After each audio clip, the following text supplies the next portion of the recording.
Bismillahirrahmanirrahim. Assalamualaikum warahmatullahi wabarakatuh. Alhamdulillahirabbil alamin. Wa bihi nasta'inu ala umuri dunya waddin. Wassalatu wassalamu ala asyrafil anbiya'i wal mursalin sayyidina wa maulana Muhammadin sallallahu alaihi wasallam. Allahumma akhrijna min dhulumatil jahli wa akrimna bi nuril fahmi. وافتح لنا بمعرفة العلم وسهل أخلاقنا بالحلم رب اشرح لي صدري ويسر لي أمري واحلل عقدة من لساني يفقهوا قولي إلى حضرة مولانا رسول الله صلى الله عليه وسلم. الفاتحة. أعوذ بالله من الشيطان الرجيم. بسم الله الرحمن الرحيم. الحمد لله رب العالمين الرحمن الرحيم مالك يوم الدين إياك نعبد وإياك نستعين اهدنا الصراط المستقيم صراط الذين أنعمت عليهم غير المغضوب عليهم ولا الضالين آمين. سيدنا علي بن عبد الله بن عبد جمل الشهيد بن عبد العباس عبد الله بن الصديق وقبل الحسن وبن وربنا حسن الشفيع سيدنا الحسن. الفاتحة. أعوذ بالله من الشيطان الرجيم. بسم الله الرحمن الرحيم. الحمد لله رب العالمين الرحمن الرحيم مالك يوم الدين إياك نعبد وإياك نستعين اهدنا الصراط المستقيم صراط الذين أنعمت عليهم غير المغضوب عليهم ولا الضالين. بين وأمهاتنا وجدتنا وجدتنا وأستاذنا وعلمنا وزوجاتنا وأولادنا وجماعتنا وتلاميذنا لمن أحبنا ولمن نحبه ولمن أوصانا بالدعاء ثم لجميع المسلمين والمسلمات والمؤمنين والمؤمنات الأحياء منهم والأموات.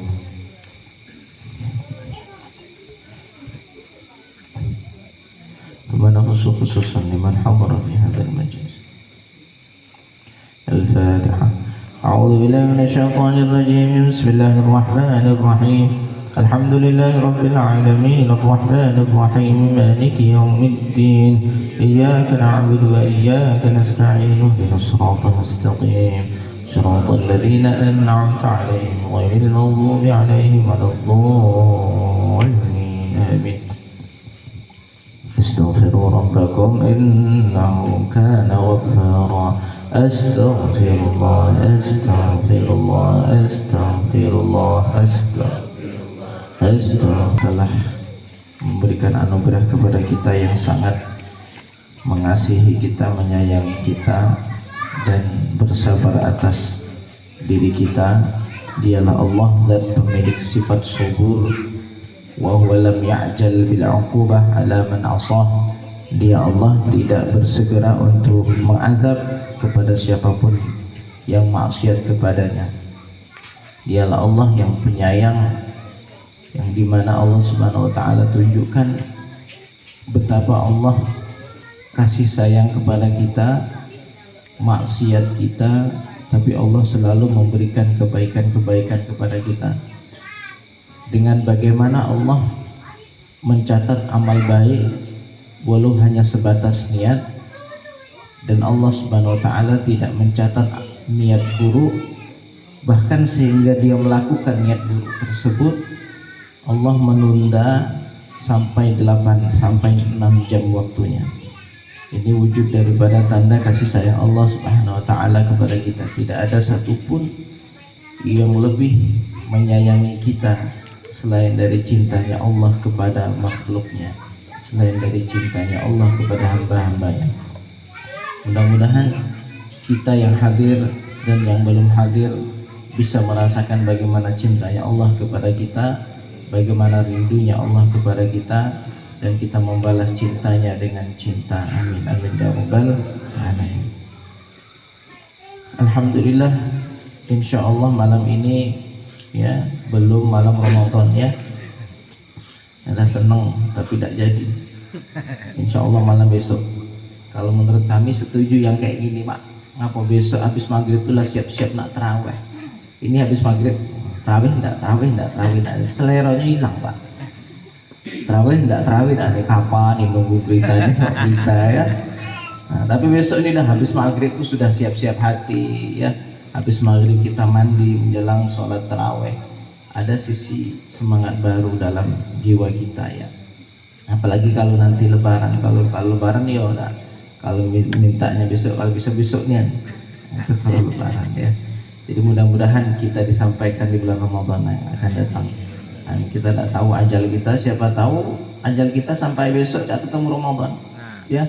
Jadi bulan Ramadan bulan mulia, bulan agung yang dimana siapa yang ketemu bulan Ramadan, orang tersebut akan diangkat derajat melebihi dari derajat orang yang mati syahid.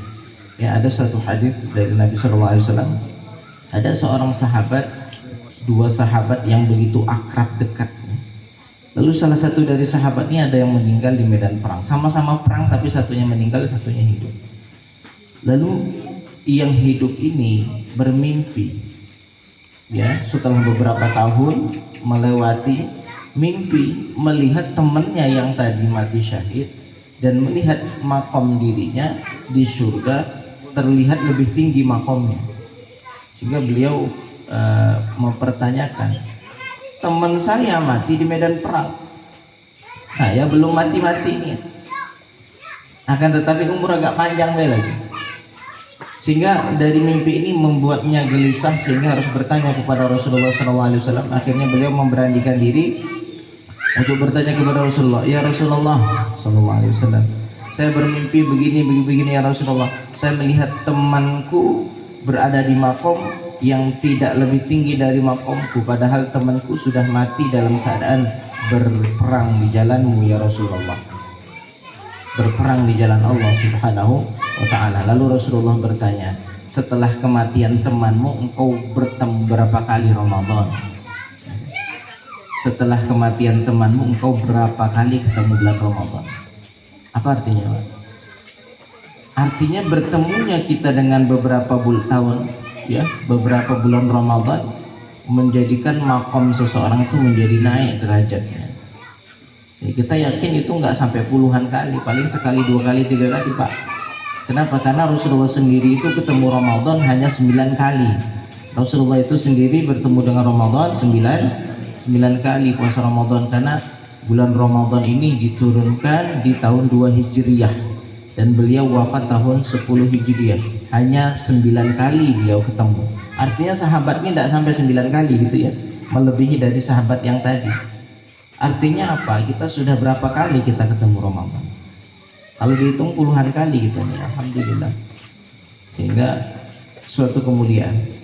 Siapapun orang beriman yang Allah muliakan dengan umurnya sampai Ramadan, artinya orang itu dimuliakan. Kenapa?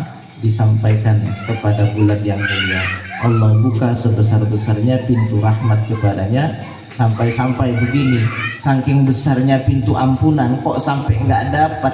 Ini ulah sendiri. Siapa yang berulah sendiri sehingga tidak dapat ampunan Allah, maka dia terlaknat. Yang mendoakan terlaknat siapa? Malaikat Jibril. Bu'dan liman adraka Ramadan falam yughfar lah. Celaka bagi siapapun yang ketemu bulan puasa tapi enggak diampuni. Kenapa? Begitu besar curahan rahmat Allah, ampunan Allah, kok bisa enggak dapat? Kamu ngapain? Nah gitu loh Pak. Jadi artinya bukan doa buruk ini ya, ini artinya orang yang meremehkan Ramadan ini, makanya sehingga orang ini jadi tercela ya. Makanya kita istimewakan Ramadan. Yang paling utama apa yang harus kita lakukan? Ibadah yang bisa kita lakukan untuk memuliakan Ramadan, niatnya dulu. Kita harus punya planning. Saya Ramadan ini nak ngapain? Minimal tahajud, minimal baca Quran, yang dulu tidak pernah megang Quran saya khatam. Minimal yang jarang sedekah Ramadan setiap hari sedekah. Ya, minimal apalagi minimal puasanya yang biasanya ngoceh tidak karuan sekarang menahan ngomong kecuali dalam hal kebaikan. Harus ada program demi mewujudkan apa? Memuliakan Ramadan ya, supaya keluar dari bulan Ramadan dapat kasih sayang ampunan dari Allah Subhanahu wa ta'ala. Mudah-mudahan kita semua disayang, dirahmati, dicintai oleh Allah Subhanahu wa ta'ala. Amin amin ya rabbal alamin. Melanjutkan daripada kajian hikmah kita pada malam hari ini, Alhamdulillah masih sampai pada malam hari ini. Saya tuh terkadang mikir, ini malam ini selesai. Saya mikir, ngaji 2 minggu akan datang sampai enggak ya? Saya mikir gitu Pak, sampai enggak ya 2 minggu akan datang. Nah, sekarang malam ini sampai datang sampai, Alhamdulillah. Ini pikir lagi setelah ngaji nanti, malam 2 minggu yang akan datang sampai enggak ya? Bisa kumpul bareng, bisa ngaji bareng, bisa muhasabah bareng. Alhamdulillah Allah sampaikan pada malam hari ini. Qala al-musannif rahimahullah ta'ala, Sidi bin Athaillah Sekandari berkata di dalam hikmahnya, hikmah yang ke-13, kaifa yushriku qalbun suwarul akwani muntabi'atun fi mir'atih am kaifa yarhalu ila Allah wa huwa mukabbalun bi syahawatih am kaifa yatma'u an yadkhula hadratullah wa huwa lam yatatahhar min janabati ghafalati am kaifa yarju an yafhama daqa'iqal asrar wa huwa lam yatub min hafawati. Ini bagian dari hikmah panjang yang saling melengkapi, dan ini bagian daripada pelengkap juga hikmah yang lalu, hikmah yang ke-12 ya. Sidi Ibn Athaillah berkata pada fakrah yang pertama, bagian yang pertama, kaifa yushriku qalbun suwarul akwani muntabi'atun fi mir'ati. Bagaimana mungkin hati itu akan bersinar sedangkan bentuk alam semesta, bentuk makhluk ini tercetak di dalam mir'ahnya, di dalam cerminnya. Cermin apa nih? Cermin hati. Seseorang kadang-kadang sulit khusyuk, sulit tenang dalam ibadah, sulit menatap Allah dalam ibadah. Kenapa? Di dalam hati ada satu cermin, yang cermin ini terisi dengan gambar-gambar alam semesta makhluk. Sehingga kalau sudah namanya cermin ini dipenuhi sesuatu gambar, dia akan sulit akan diberikan gambar yang lain. Jadi Syekh Ramadan Al-Buti menjelaskan dalam hikmahnya, dalam syarah hikmah ini, beliau mengatakan bahwa manusia itu bedanya dengan makhluk lain itu ada apa itu? Manusia punya akal dan punya hati. Kalau makhluk lain tidak punya akal, tidak punya hati, dia punya rasa saja Pak. Nah, yang bisa membedakan antara manusia dan hewan, hewan itu tidak bisa membuat satu peradaban. Manusia bisa membuat satu peradaban, bisa membuat satu peradaban, bisa membuat sebuah kemajuan, bisa memakmurkan bumi, bisa membuat suatu perubahan, ya, membuat satu kota, ya, ada jalan, ada kantor. Itu manusia yang bisa. Kalau hewan tidak bisa, Pak. Ya, hewan tidak bisa. Kenapa? Mereka tidak punya yang disebut akal dan tidak ada yang disebut dengan hati. Sehingga bisa kita simpulkan yang membedakan kita dan makhluk lain adalah akal dan hati. Adapun jasad kita sama.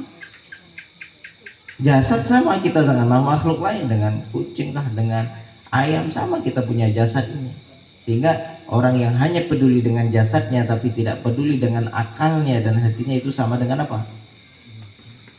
Nah, ya jawab deh lah. Tapi maksudnya begitu ya. Jadi itulah rahasia, ya, rahasia perbedaan manusia dan makhluk-makhluk lain. Dan antara akal dan hati, kita tidak sedang membahas akal karena di hikmah-hikmah yang lalu sudah kita sampaikan apa itu akal. Masih ingat? Ada yang mengatakan akal itu adalah rahasia robbani yang memancar ke dalam otak sehingga seseorang itu bisa berpikir. Itu akal. Sebenarnya yang berpikir itu bukan otak. Yang berpikir itu apa? Sirrur robbani, rahasia robbani yang memancar ke otak sehingga bisa mikir. Kalau otaknya makin sempurna mikirnya, makin sempurna aliran sirrur robbani memancar ke dalam otak. Kita sedang tidak bahas itu. Mungkin kalau pengen membahas itu buka di murojaah, di rekaman hikmah yang lalu. Yang kita bahas sekarang adalah hati. Bisa kita katakan hati itu apa? Satu ibarat dari kaca. Kaca yang jernih. Hati itu kaca yang jernih. Kalau kita taruh di kegelapan, kita ada sumur, kita taruh ke dalam sumur yang gelap, kita tengok apa yang bentuk dalam kaca itu? Warna hitam. Kaca kita taruh di atas waktu lagi siang. Kita taruh begini ke atas. Apa yang terjadi? Nampak begitu jelas cahaya. Kalau kita tampakkan di mana? Di kebun, maka akan nampak kebun di situ. Artinya apa? Kaca itu atau kaca hati, mir'ah hati, dia akan menggambar sesuatu apapun yang diakses, terkhusus dari akses mata kita. Kalau mata kita memandang kepada sesuatu yang kita suka, akan ada yang namanya cinta. Bahasa lain senang. Aku senang sama itu. Kenapa? Karena mata basar kita melihat kepada sesuatu yang kita senang, disebutlah cinta. Lalu mata batin, mata basar kita melihat kepada sesuatu yang tidak kita suka, namanya apa? Namanya apa? Benci. Ya, namanya apa? Ya, kebencian, ketidaksukaan. Lalu mata kita melihat kepada orang-orang yang menyelisihi kita, kita lagi usaha, ada orang punya usaha yang sama kayak kita. Saingan. Apa yang terjadi? Akan ada yang disebut dengan iri dan dengki. Kita melihat, mata kita melihat ada seseorang yang merendahkan kita, meremehkan kita, tidak menghargai kita, akan muncul satu rasa yang disebut dengan apa? Marah, emosi. Inilah yang disebut hati. Jadi hati itu laksana kaca, jernih, kemanapun dia akan ditujukan, kesitulah rasa itu akan muncul. Paham ya? Jadi Ibnu Athaillah mengatakan, bagaimana mungkin hati ini bisa bersinar padahal bentuk alam semesta ini terpampang di hadapan hati. Bagaimana kita bisa menatap agungnya Tuhan seandainya yang kita tengok itu adalah harapan-harapan nafsu kita semata, nafsu kita yang ada di situ. Kira-kira bisa dengar Pak? Ya, hati ibaratkan kaca, dia diarahkan kemana maka kaca itu akan berbentuk seperti itu. Kira-kira sampai di sini bisa dipahami maksudnya ya? Ibu-ibu bisa paham maksudnya Bu? Jadi kaca itu bikin status, kaca itu laksana hati. Hati itu laksana kaca yang jernih, kemanapun dia diarahkan dia akan membentuk gambar itu. Ya, makanya orang itu sebenarnya betul, memang cinta itu adalah pemberian dari Allah. Tapi terkadang sesuatu itu diikhtiarkan oleh manusia itu sendiri dengan banyaknya dia melihat dan memikirkannya. Awalnya kita tidak senang, cuma sering nengok, lama-lama senang. Sampai dulu ada orang ya kuliah di Sudan. Kalau orang Sudan itu kan kulitnya warnanya gelap.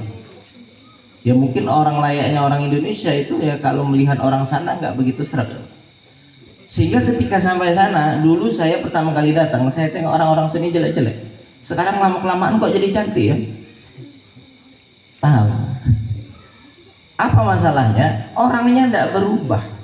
Nafsu yang memandang kepada sesuatu terus-menerus dia akan mencintai, walaupun itu terkadang sesuatu itu hal yang tidak baik.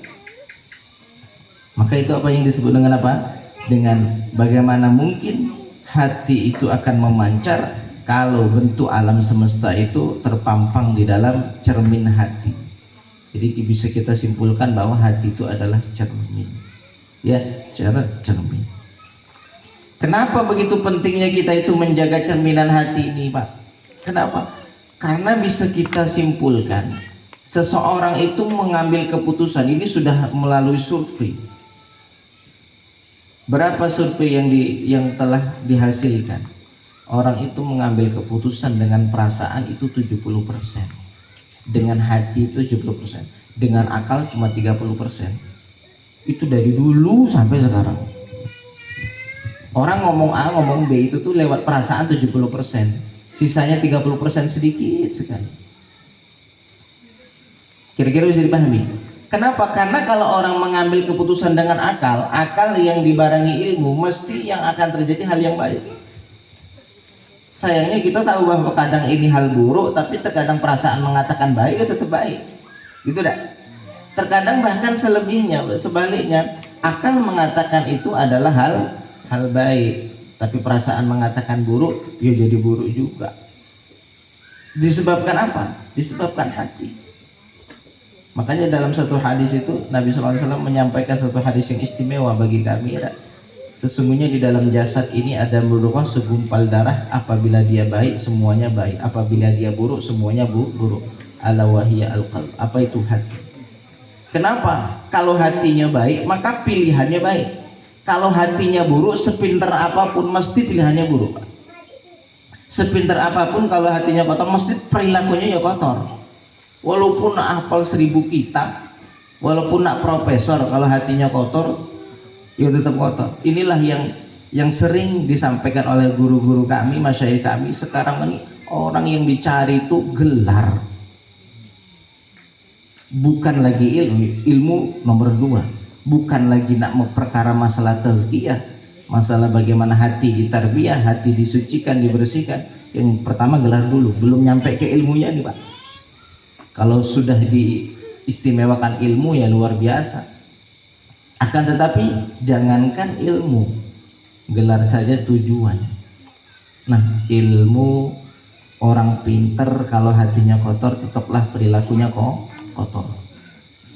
Kenapa? Karena seseorang yang tahu kalau hatinya kotor tetap saja dia akan memilih sesuatu yang kotor. Maka di sini kita lihat bagaimana beberapa rentetan fakrah ya daripada hikmahnya Ibn Athaillah.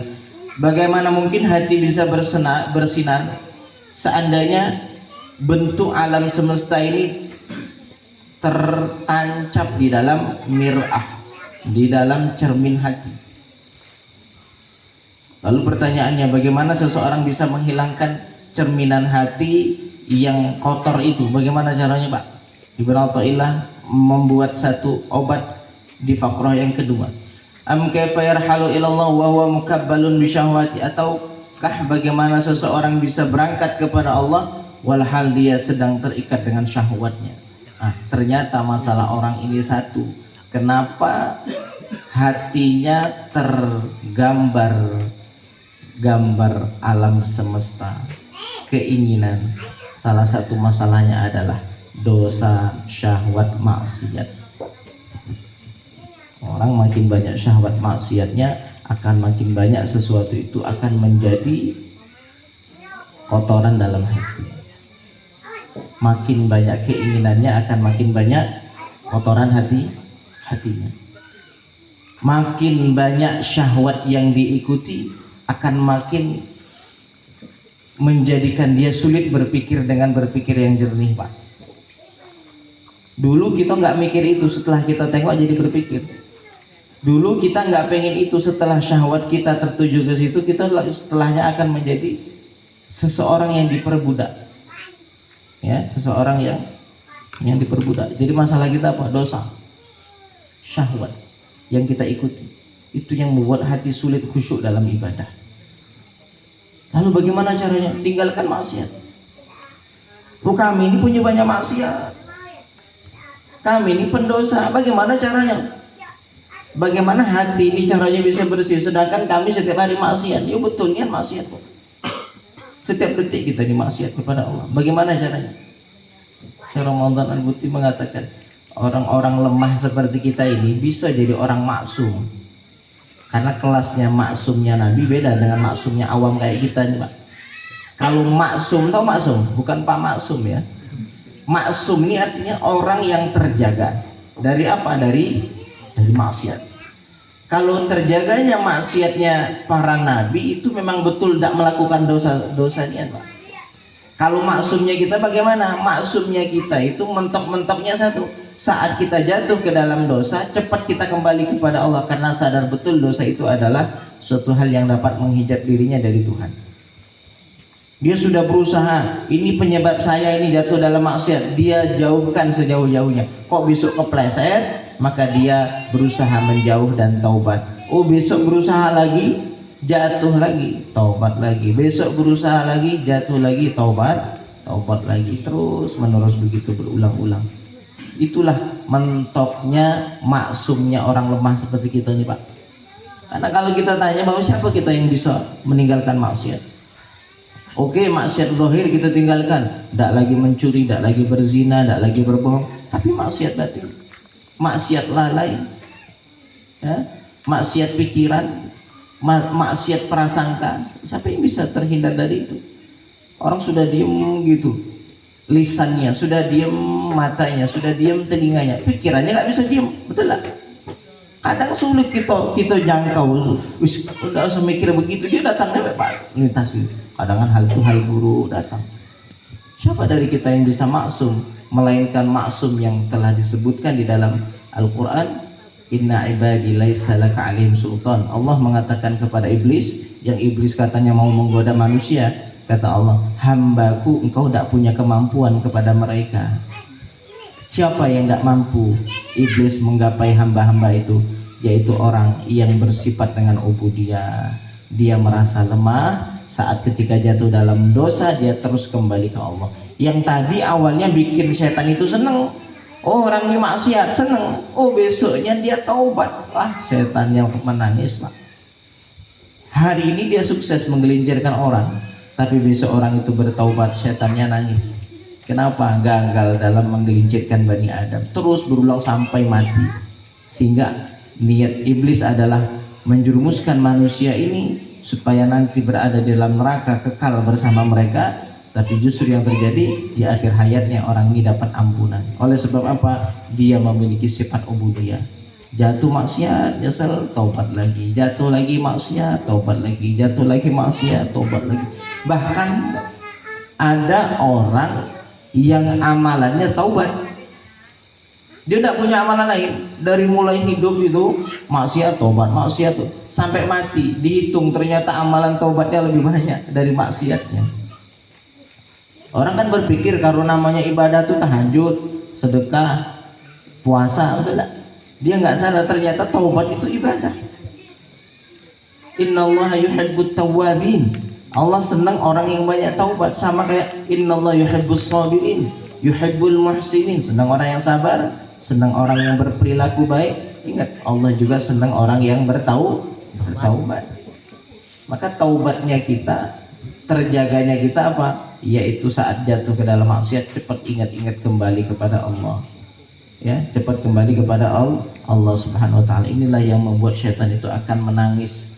Ya, saat ketika awalnya dia tertawa melihat kita terpleset, setelahnya mereka menangis karena kita telah kembali ke jalan Allah Subhanahu wa taala.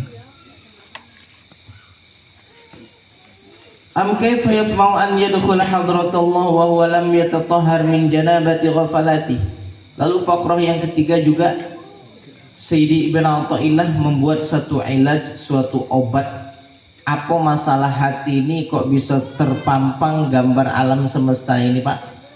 Jadi gini, kalau kita ibaratkan ini hati itu satu kaca gelas gini ya, sudah kita isi penuh dengan air, maka air lain tidak akan bisa masuk kecuali setelah air yang ini terbuang dulu atau dipaksa untuk dibuang.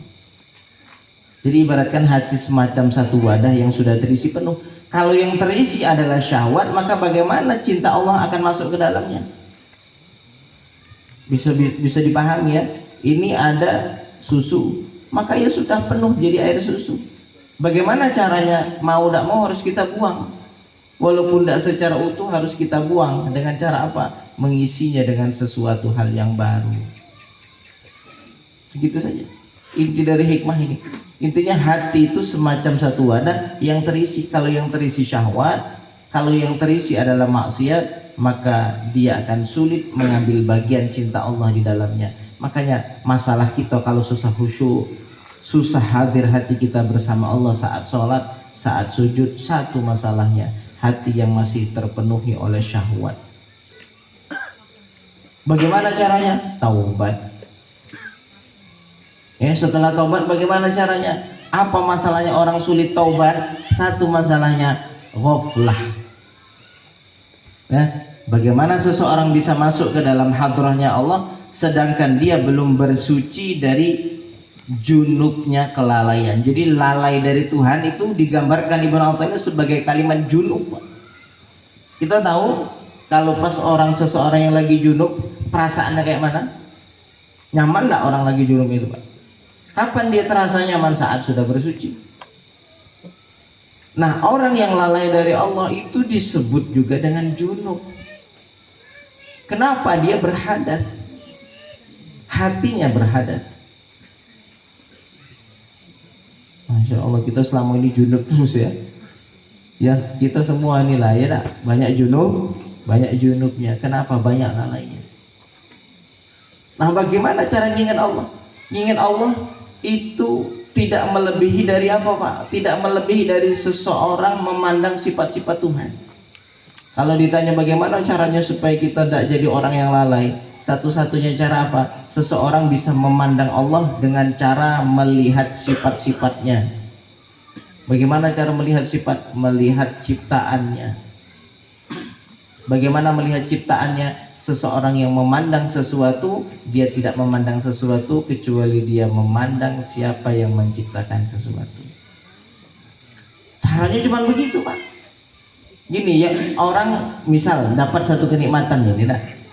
Akhirnya dia bisa membeli sesuatu dari nikmat itu. Kalau dia tidak memandang sesuatu itu datang dari Allah, lalu kemampuannya untuk mendapatkan kenikmatan lain dari itu tidak dipandangnya dari Allah, maka selamanya lalainya akan menghijab dia untuk bisa natap Tuhan. Contohnya gini, siapa namanya, Kojek atau siapa? Siapa Mas Arif?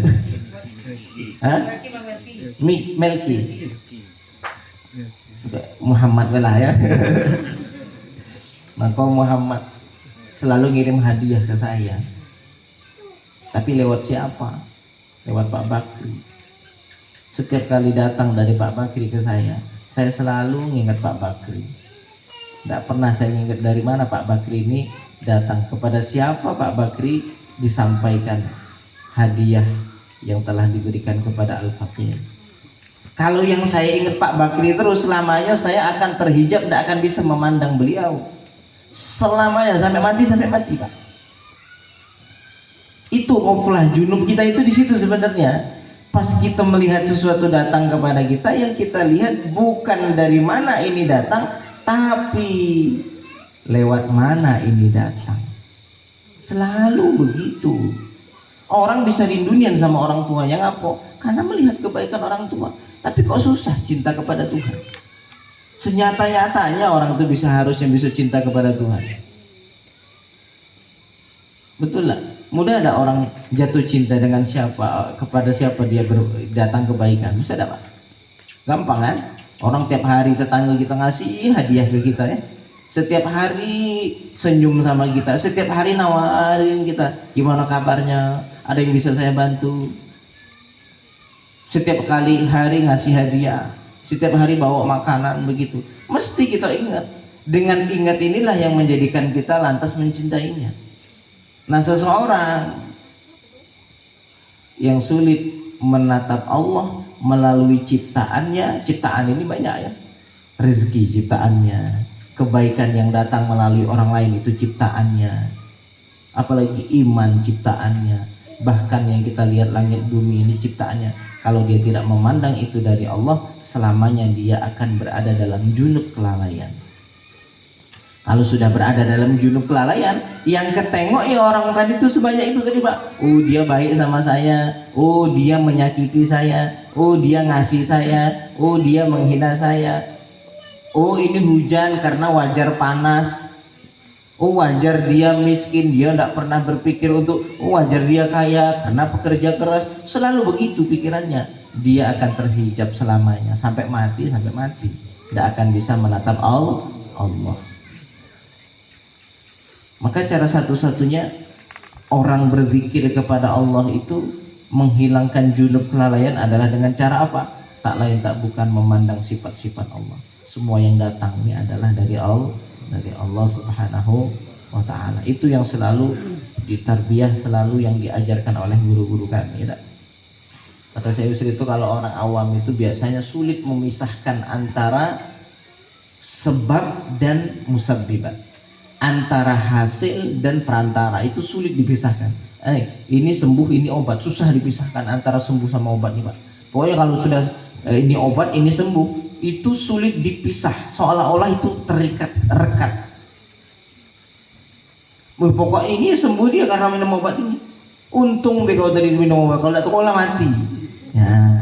Dan itu ngomong tuh bukan ngomong sebatas sebab dan akibat, ngomong betul dari dalam hati.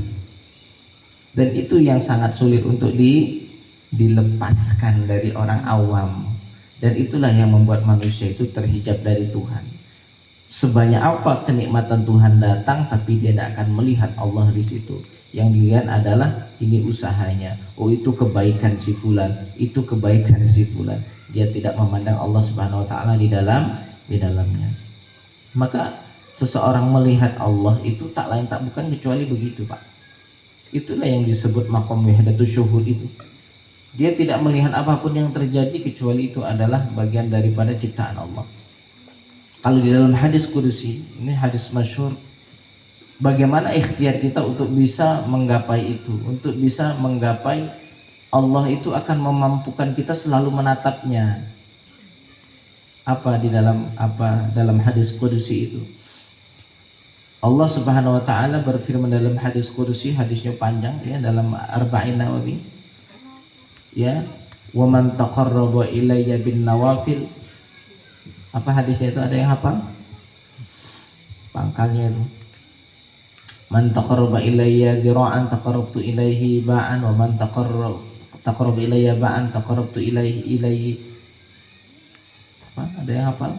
Siapa yang mendekat kepadaku sejengkal, saya mendekat kepadanya sehasta. Siapa yang mendekat sehasta? Siapa? Wa man atani yamshi ataitu harwalatan. Siapa yang berjalan kepadaku berjalan dengan keadaan mendekat kepadaku berjalan, aku datangnya berlari. Wa ma taqarraba ilayya bin nawafil hatta uhibbah. Dan seseorang selagi dia mendekatkan diri dengan banyak ngamalin sunnah, hatta uhibbah, sampai aku cintai. Nah, ini syahid kita ini. Ya. Pingin dapat cintanya Allah, bagaimana caranya? Banyak amalin yang sunnah-sunnah. Kalau sudah banyak amalin sunnah, Allah cinta. Kalau sudah Allah cinta, dampaknya apa? Hatta uhibbah fa idza ahbabtuhu, kalau sudah aku cintai, kuntu sam'ahu, saya akan jadikan pendengarannya. Apa maksudnya? Dia akan mendengar kecuali dengan Allah, dia melihat dengan Allah, dan dia memukul dengan Allah, dan dia berlari dengan Allah. Apa maksudnya berlari dengan Allah? Dia tidak melihat apapun yang terjadi kecuali ini adalah bagian dari kudrat iradatnya Allah. Kadang kan kita susah, kita nengok dia yang ngasih, gimana caranya Allah yang ngasih, itu yang sering terjadi kita. Ini nampak betul-betul sebulan tidak sembuh-sembuh, sekali minum ini sembuh loh, jelas-jelas betul ya. Kenapa? Hati yang terhijab, belum bisa merasa bahwa sejatinya apa yang terjadi adalah bagian daripada ciptaan Allah Subhanahu wa taala. Nanti Allah akan hadirkan, tanamkan ketika seseorang mulai pendekatan diri kepada Allah dengan banyak amalan sunnah, mulai sholat sunnahnya, mulai amalan-amalan zikirnya yang tidak diwajibkan kita wajibkan kepada diri kita. Maka itu bagian dari cara seseorang hamba untuk bisa menggapai apa? Menggapai cintanya Allah. Kalau Allah cinta, Allah akan tanamkan di dalam hati pengenalan, ya, pengenalan kepada Allah Subhanahu wa taala. Ya, jadi itu bagian daripada inti hikmah ya pada malam hari ini. Jadi kalau sudah cinta kepada Allah, bagaimana Pak? Hati sudah terisi cinta kepada Allah, maka apapun kalau sudah cinta yang akan ditatap cuma yang dicintai. Saya mau nanya, orang yang di sini pernah jatuh cinta Pak? Pernah? Tidak mungkin tidak pernah. Kepada apa? Kepada apapun. Cinta itu bukan hanya sebatas lawan jenis. Seseorang yang ingin sesuatu, dia artinya mencintainya. Ya. Kalau seseorang sedang cinta kepada sesuatu, maka ingatlah dia akan selalu melihat sesuatu itu akan berada di hadapannya. Ya, Majnun Laila, Qais bin Amir. Ya, Qais bin Amir dia adalah seorang penggila dengan seorang wanita Majnun Laila. Dia datang ke rumahnya, dicium rumahnya. Rumahnya ya dicium. Padahal Lailanya sudah meninggal. Lailanya dicium rumahnya. Kenapa? Karena yang dilihat rumah, tapi yang dalam bayangannya adalah Laila. Laila punya kenangan kendaraan motor. Setiap kali nengok motor yang ditatap adalah Lailanya. Punya ayam, nengok ayam Laila, yang ditengok ya Laila. Betul lah? Pernah pengalaman mencintai dia, cinta kepada seseorang, senang di warna merah. Merah tuh jadi senang otomatis Pak. Betul lah kira-kira? Apapun yang berkaitan dengan yang dicintai akan dicintai. Kalau di dalam hati mulai tertanam cinta kepada Allah, satu hal yang akan mulai tumbuh dia pun akan mencintai apapun yang ada kaitan dengan Allah. Makanya dalam satu hadis begini, ahibbullah lima yaghdukum min ni'amih. Cintailah Allah karena sesuatu anugerah nikmat yang Allah curahkan kepada kalian. Jadi wasilah cara untuk cinta kepada Allah itu satu, Pak. Banyak ingat apa saja yang datang dari Allah kepada kita. Ingat terus. Allah kasih kita sehat, Allah kasih rezeki, Allah kasih keluarga, Allah kasih kesehatan, Allah. Terus ingat terus, Allah kasih umur, Allah kasih nafas, Allah kasih bisa menelan, Allah kasih kita bisa berjalan, Allah kasih kita bisa melihat, mendengar, semua nikmat ingat-ingat. Sudah bisa kita amalkan ini, maka Allah akan tanamkan satu hal, yaitu cinta. Kalau sudah cinta, wa ahibbuni li hubbillah, kalau sudah cinta kepada Allah, kata Nabi, cintaiku karena cinta Allah kepadaku. Otomatis orang kalau sudah cinta ke Allah, apapun yang dicintai Allah mesti jatuh cinta. Maka tidak ada namanya orang tuh cinta kepada Allah kok tidak cinta sama Nabi, itu mustahil. Mustahil. Mustahil betulan. Makanya wa ayyakunallah wa rasuluhu ahabbu ilaihi mimma siwahuma. Kalau pengen tahu ciri-ciri orang yang dapat manisnya iman, salasatun man kunna fihi wajada halawatil iman. Ada 3 ciri-ciri, kalau dia punya ciri-ciri ini dia akan dapat manisnya iman. Apa itu? Yang pertama, ayyakunallah wa rasuluh. Allah dan Rasulnya, pakai waw atau dan. Artinya apa? Sesuatu yang tidak bisa dipisah. Bukan ayyakunallah aw rasulah, bukan Allah atau Rasul, tapi Allah dan Rasul sepaket. Sepaket ini, Allah dan Rasul ini sepaket. Karena orang tuh kalau sudah cinta Nabi mesti cinta Allah. Kalau orang sudah cinta Allah pasti cinta Nabi. Tidak mungkin. Paham ya? Tidak mungkin, mustahil. Kenapa? Cinta kepada Allah, mesti apapun yang kaitan dengan Allah dia pun cinta. Apa itu? Yang paling berkaitan dengan Allah adalah Nabi Muhammad. Sehingga Nabi Muhammad lebih ia cintai dari segalanya. Merembet lagi kemana? Merembet lagi cinta kepada makhluknya, cinta kepada alam semesta. Tidak ada kebencian kepada siapa. Itu dampak dari cinta kepada Allah. Maka kalau ditanya bagaimana cara membersihkan hati, ya banyaklah orang ngasih ini, amalan kali ini. Cuman kalau amalan yang paling ringkas, yang paling simpel, yang paling mudah adalah cinta kepada Allah. Dia akan bersih. Bagaimana mungkin seseorang dengki sama orang kalau cinta kepada Allah? Dia yakin betul dia itu punya nikmat, punya keunggulan yang datangnya dari Allah. Siapa Allah? Yang kau cinta itu. Paham kira-kira ya? Nah, jadi cinta kepada Allah adalah sumber segala kebaikan. Ahibbullah lima yaghdukum min ni'amih. Cintailah Allah karena Allah yang selalu mencurahkan nikmat kepada kalian. Otomatis kita kalau mengingat kebaikan seseorang, kita akan cinta kepada orang itu.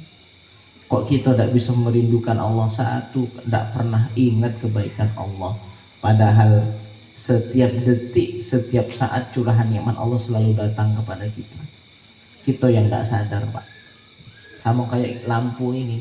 Yang kita sadari adalah lampunya bersinar. Kita nggak sadar betapa curahan api yang selalu mengalir tanpa henti. Kita nggak sadar di situ, kita sadar di lampu yang menyinari. Sama halnya kita merasa nikmat ini datang, padahal nikmat itu datang tuh seperti lampu tuh, gitu Pak. Saking cepatnya aja, sehingga kita nggak ngerasa.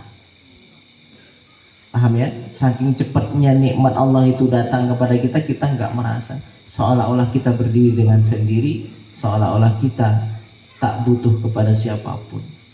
Ya, sehingga cinta kepada Allah adalah obat daripada obat kelalaian kita, ya.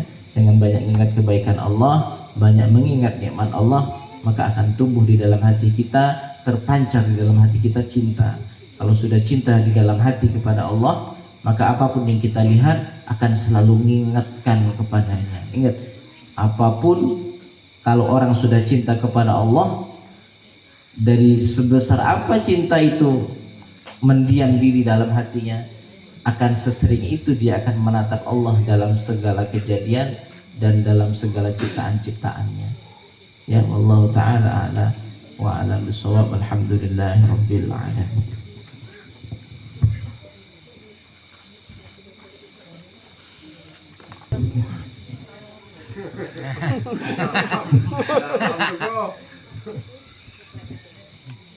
Jadi alam jabarut, alam malakut, alam malakut, alam malaika. Ya, alam jabarut ada yang mengatakan alam setelah alam dunia ini alam jabarut. Jadi ya untuk membahas alam ini yang lebih panjang sebenarnya ada satu hal kalau kita ingin bertanya ya, ketika kita ingin mencari satu ilmu atau membuat satu pertanyaan, lihat apakah satu pertanyaan, satu ilmu ini akan menambah pendekatan kita kepada Allah, ataukah sesuatu yang tidak menambah pendekatan diri kita kepada Allah. Ya, jadi ya ini untuk semua jamaah ya, kalau bisa suatu pertanyaan yang memang betul-betul mengarah kepada tujuan daripada kajian kita ya, karena untuk bisa menjawab hal yang seperti itu ya, itu adalah suatu hal apa ya, kalau menurut saya suatu hal yang sifatnya kasyaf. Alam malaik, alam jabarut malakut itu kan suatu ungkapan-ungkapan yang bisa ditakbirkan oleh min kibar aulia gitu ya, pembesarnya para wali yang mereka musyahadah atas alam itu gitu, atas alam jabarut, atas alam malakut. Kita cuma bisa mengatakan alam malakut, alam malaika, jabarut alam. Ada yang mengatakan jabarut alam kun fayakun, alamul amr. Amr itu apa? Kun fayakun. Amr itu kun fayakun. Alam bukan alam dunia, karena alam dunia ini alam sebab. Paham ya? Alam dunia alam sebab. Ada alam namanya alam kun fayakun, itu alam akhirat. Makanya kalau kita nanti di akhirat baru berkeinginan sesuatu langsung ada. Kenapa? Kun fayakun. Seseorang baru menghayal sesuatu yang luar biasa akan langsung terwujud sesuatu itu. Kenapa? Kun fayakun. Kalau dunia, kalau kita bayangin sesuatu sampai mati terbayang, tidak akan ada deh Pak. Bayangin di depan kita nih ada sate, tidak terbayang, datang Pak. Sekarang nih sate tidak datang. Kenapa? Alamnya alam sebab, bukan alam jabarut, bukan alamul amr, bukan alam kun fayakun. Ya, jadi selebihnya wallahu alam tentang alam jabarut, alam malakut. Akan tetapi alam itu ada, dan itu adalah persaksian dari para kibar al-aulia, pembesarnya para aulia. Biasanya setiap kitab itu penjabarannya beda-beda tentang alam-alam yang seperti itu.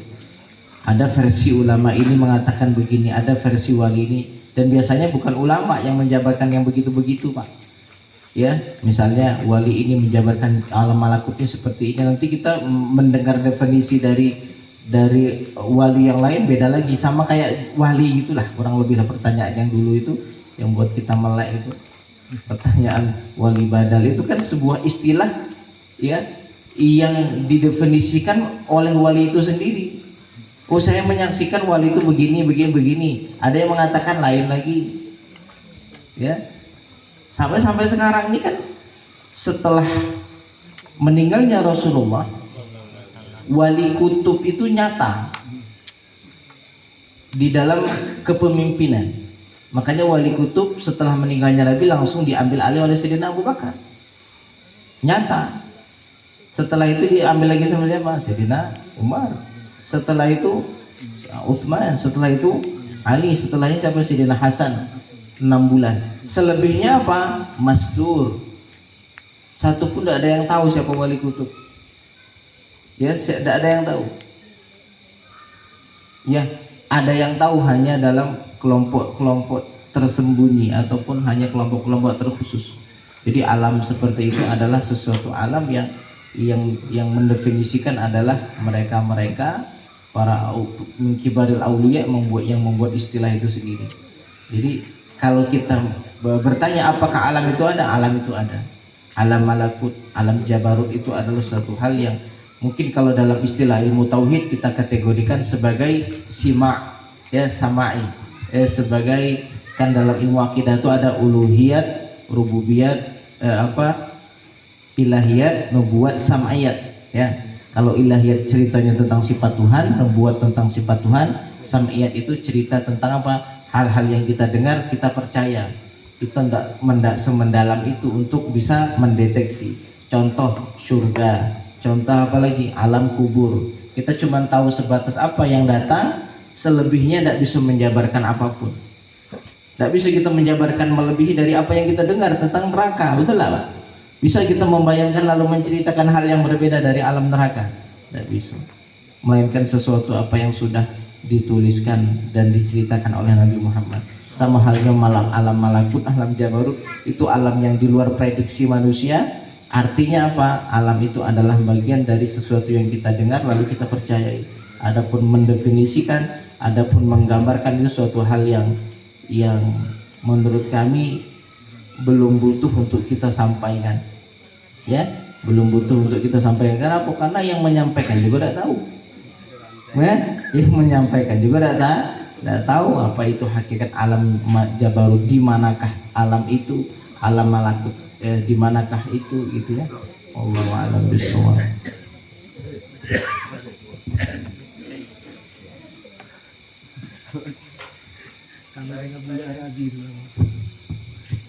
Apa kata beliau?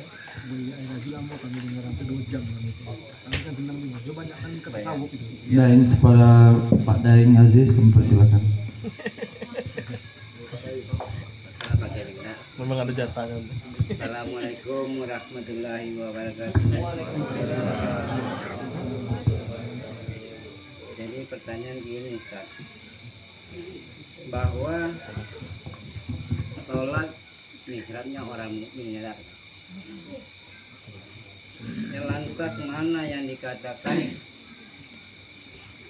mihrab di sholat, Mi'raj mihrab di sholat, dan bagaimana penerapannya dalam kehidupan sehari-hari? ulang lagi Pak Daeng. Pakai mic enggak? Ya jelas. Agak melek. Hah? Laju.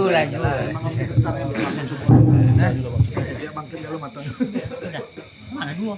Aduh, sudah aing ngantuk nambah. Pertanyaan gini Kak. Sholat sholat mihrabnya orang mukmin ya lah. Jadi lantas mana yang dikatakan mihrab di sholat?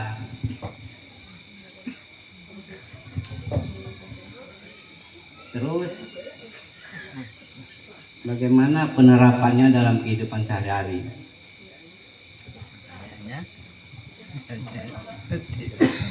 Assalamualaikum warahmatullahi wabarakatuh. Jadi kita Daeng Aziz bertanya tentang Mi'raj. Mi'raj itu apa? Mi'raj itu adalah naik, uruj, ya, Isra, Mi'raj. Mungkin diambil dari kata itu, ada yang bertanya. Isra itu berjalan di waktu malam, Mi'raj itu adalah naik. Jadi begini, Isra, Mi'raj, naik ke atas. Kita bisa mengambil atau menjelaskan pertanyaan ini dari apa? Dari pendapatnya Sayyidatuna Aisyah, yang beliau mengatakan saat peristiwa Mi'raj Nabi Muhammad itu hanya ruh. Paham kan? Jadi memang dua pendapat di sini, pendapat Ibnu Abbas, ya, pendapat ulama, jumhur sahabat mengatakan Nabi itu Mi'raj, naik itu jasad dan ruh.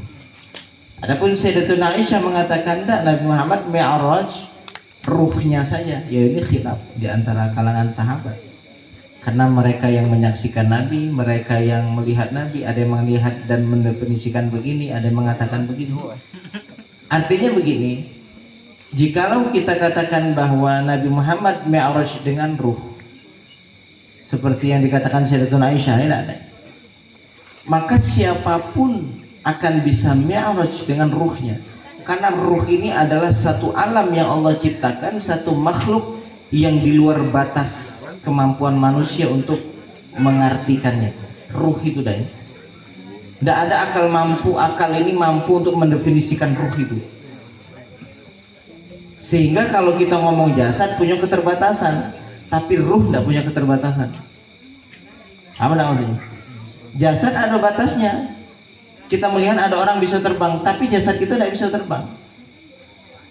Tapi ruh, kalau ngomong perkara ruh ini luar biasa. Terkadang ada sesuatu hal yang mungkin kita itu tidak mampu untuk menggapainya dengan jasad, tapi dengan ruh bisa. Maka kalau kita tanya bahwa bisakah seorang mukmin itu mi'raj naik dalam sholatnya, maka jikalau definisi mi'raj adalah mi'raj ruhani, maka bisa. Ya, mi'raj ruhani maka bisa adanya.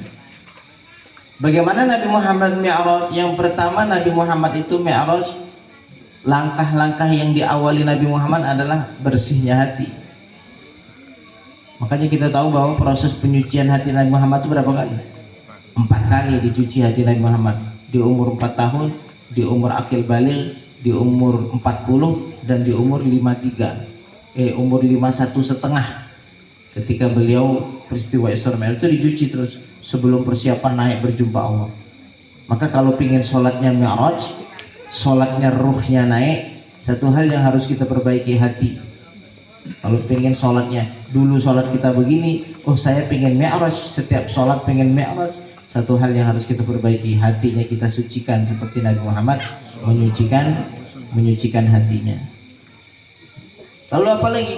Tersambungnya hati dengan apapun yang berkaitan dengan Allah. Sadar saat kita sholat tuh sadar betul kita ini sedang membaca apa, sedang di hadapan siapa. Saat sujud apa makna dari sujud itu sendiri. Saat berdiri, saat kita membaca kalam-kalam Allah, kita sadar betul kita sedang mensifati sifat qayyumnya Allah. Allah itu qayyum.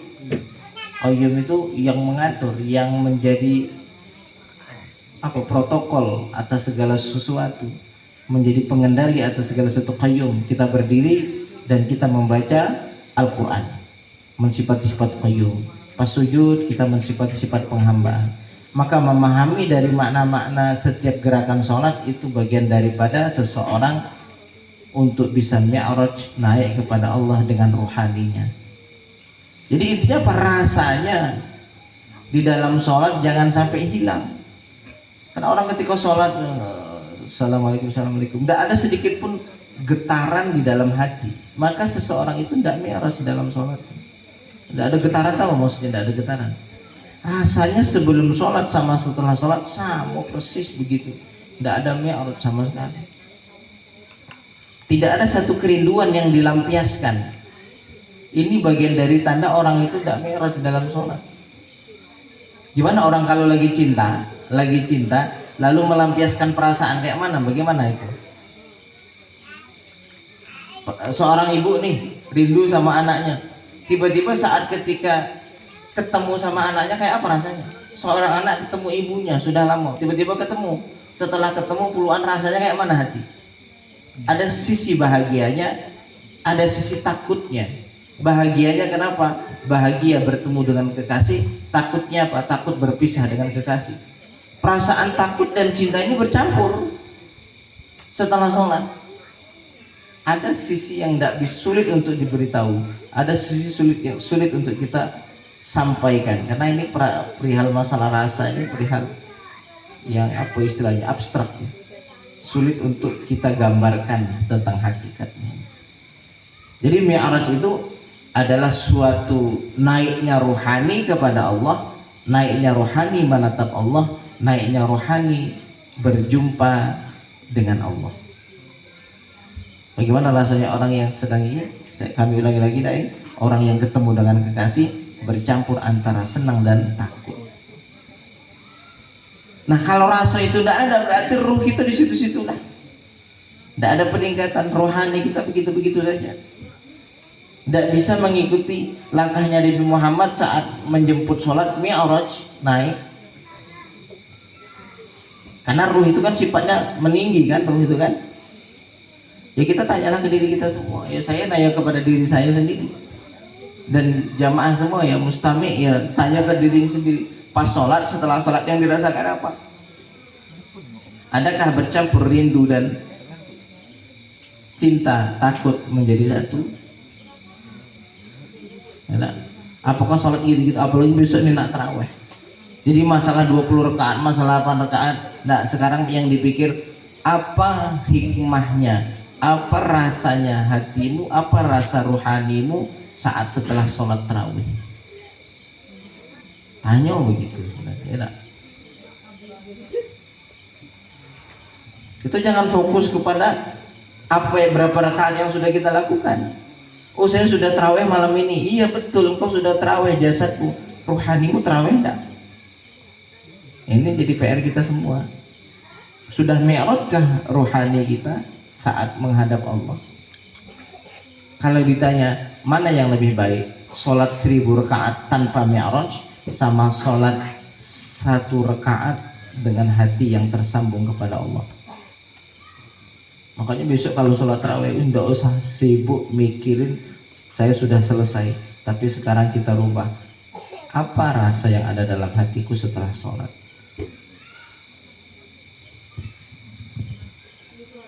Ya, kira-kira Allah alam begitulah daiknya. Jadi mi'raj itu adalah rohani yang sedang merindu kepada Tuhan. Bagaimana seorang hamba yang menyebut Allahu Akbar, menyebut nama Allah di hadapannya, ya, yang saat itu akan bercampur perasaan cinta dan perasaan takut menjadi satu pada Allah Subhanahu wa Ta'ala. Wallahu a'lam bishawab.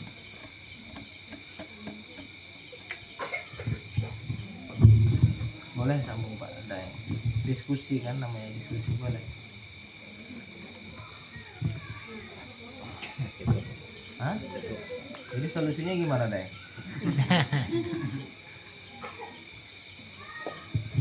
Udah, Deng.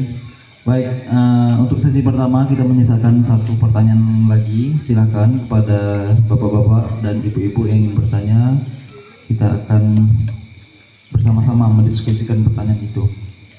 Mana tahu ada yang bertanya tentang, karena insya Allah besok kita sudah Selasa kita insya Allah sudah puasa. Mana tahu ada yang bertanya tentang puasa juga bisa.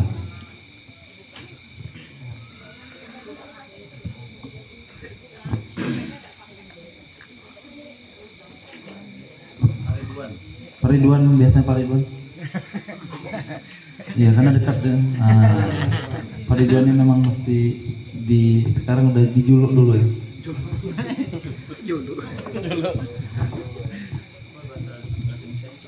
Bismillahirrahmanirrahim. Assalamualaikum warahmatullahi taala wabarakatuh.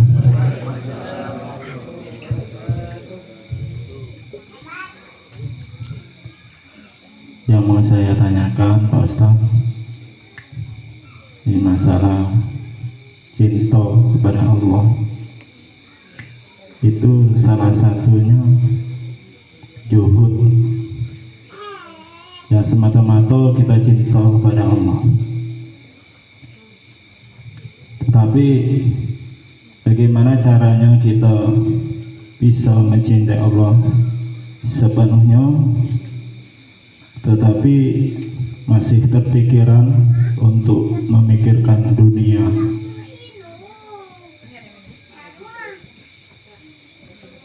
Nah itu Pak Ustadz.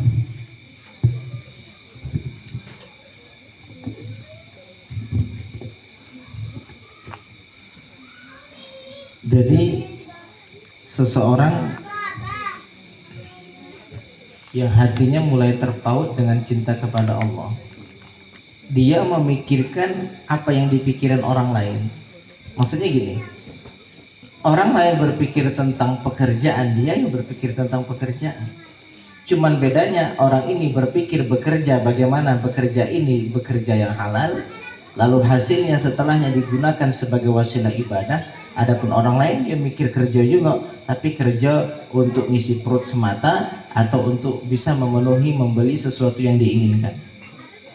Jadi jangan kita berpikir orang yang sudah cinta Allah itu dia tidak mikir apapun. Orang mati yang tidak mikir apapun tuh. Tidak. Orang mati yang tidak mikir apapun itu orang mati. Orang yang tidak memiliki keinginan itu orang mati. Jadi sebenarnya begini, definisi ini dunia, ini akhirat sebenarnya bukan dari apa yang dilakukan, tapi dari bagaimana kita melakukan. Paham ya kira-kira? Pelan-pelan Ibu, paham nggak Bu kira-kira kalau saya ngomong gitu Bu? Hah? Kalau kita ngomong ini dunia, ini akhirat, itu definisinya kayak mana?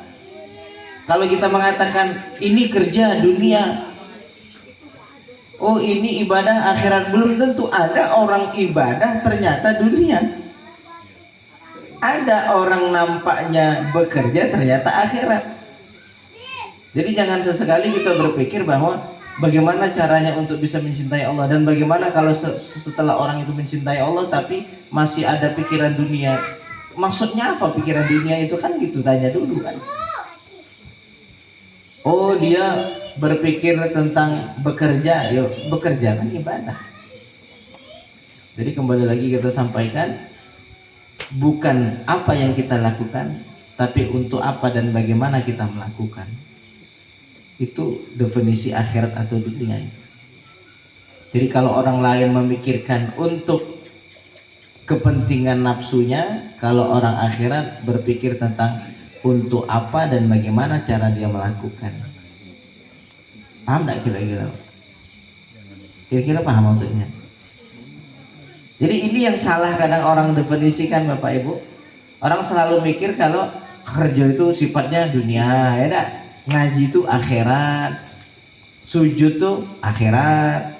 Kalau dia ngajak keluarganya jalan-jalan gitu dunia gitu ya. Orang kan mikirnya gitu dah. Begitu dah kira-kira pandangan orang. Kalau ngaji akhirat, kalau jalan-jalan dunia gitu. Pikiran orang. Itu pikiran orang awam. Nah kita yang sudah ngaji nggak lagi berpikir begitu, ya. Kita nggak lagi berpikir. Saya tuh kemarin, saya Yusri itu, waktu ketika ini, Kang Antoni, saya lagi chatting sama Kang Antoni. Setelah ini agenda siapa? Apa Kang? Setelah ini ngawani Syekh ke mall. Ngawani Syekh ke mall di Jakarta. Ngawani Syekh ke mall. Kalau orang berpikir, loh ke mall dunia, ya tak? Pikiran siapa? Pikiran awam. Dan bahkan dengan orang-orang yang seperti itu, mungkin perginya dia ke mall dengan kita sujudnya di masjid, lebih baik dia lagi pergi ke mall. Kenapa? Pandangannya, tatapannya terhadap dunia berbeda. Jadi definisi dunia itu adalah bukan apa yang kau lakukan, tapi untuk apa dan bagaimana engkau melakukan. Maka itu akan jadi akhirat semuanya. Selagi kita punya satu kata kunci. Apa kata kuncinya? Kita menjalankan pokok agama. Sholat sudah dilakukan, ngaji sudah dilakukan, apa lagi? Kewajiban pokok rukun Islam yang wajib dia lakukan sudah dia lakukan. Selebihnya akan jadi akhirat jikalau niatnya baik. Kira-kira bisa dipahami Pak? Jadi pergi kondangan yang dianggap itu ini kan dunia, pergi kondangan ya. Yang akhirat itu yang ngaji baik. Ini salah. Apa Pak? Kerja tak mangan. Jadi bekerja ya akan jadi akhirat dan juga bisa jadi dunia. Akan jadi dunia saat kapan? Saat pikirannya hanya terfokus kepada pekerjaan dan dia berpikir kalau tidak bekerja tidak makan, dan berpikir setelah mendapatkan apa yang dia dapatkan dari dunia, dia akan memenuhi keinginan nafsunya tanpa memikirkan ibadah kepada Tuhannya. Itu dunia. Tapi tidak boleh juga. Lu kata Pak Ustadz kemarin, kerja ini juga akhirat. Diajak ngaji tidak pernah ngaji, diajak sholat tidak pernah ngaji. Sholat itu bohong Pak. Bohong. Kenapa bohong? Karena dia meninggalkan hal pokok dalam agama. Jadi intinya seseorang yang selagi dia melakukan hal pokok dalam agama, selebihnya dia melakukan apapun dengan niat akan jadi akhirat, akan menjadi ibadah, selagi itu bukan perkara yang diharamkan, bisa jadi ibadah. Makanya Allah kasih kita bermacam-macam jenis ibadah supaya kita tetap dalam ibadah, tetap akhirat. Selesai ngaji, tidak mungkin nak ngaji terus sampai subuh, tidak terlapar. Saya tidak telat, bapak juga tidak telat. Sholat itu cuma 5 waktu. Itu pun pelaksanaannya cuma berapa menit, 10 menit selesai. Selebihnya panjang nih. Nah, akan ada banyak hidangan-hidangan ibadah, silaturahim, bantu orang, senyum di hadapan orang, berkata baik di hadapan orang, menasihati orang kalau dia minta nasihat. Itu dah. Itu ibadah semua dah. Oh kebetulan kita sudah lama tidak ke sana, datang ke sana, menjalin hubungan baik, ibadah. Apalagi? Tidur ya. Tidur. Niatnya beda. Orang tidur yang ibadah. Daripada saya ngomongin orang yang tidak tidur, tidur dia. Jadi ibadah. Jadi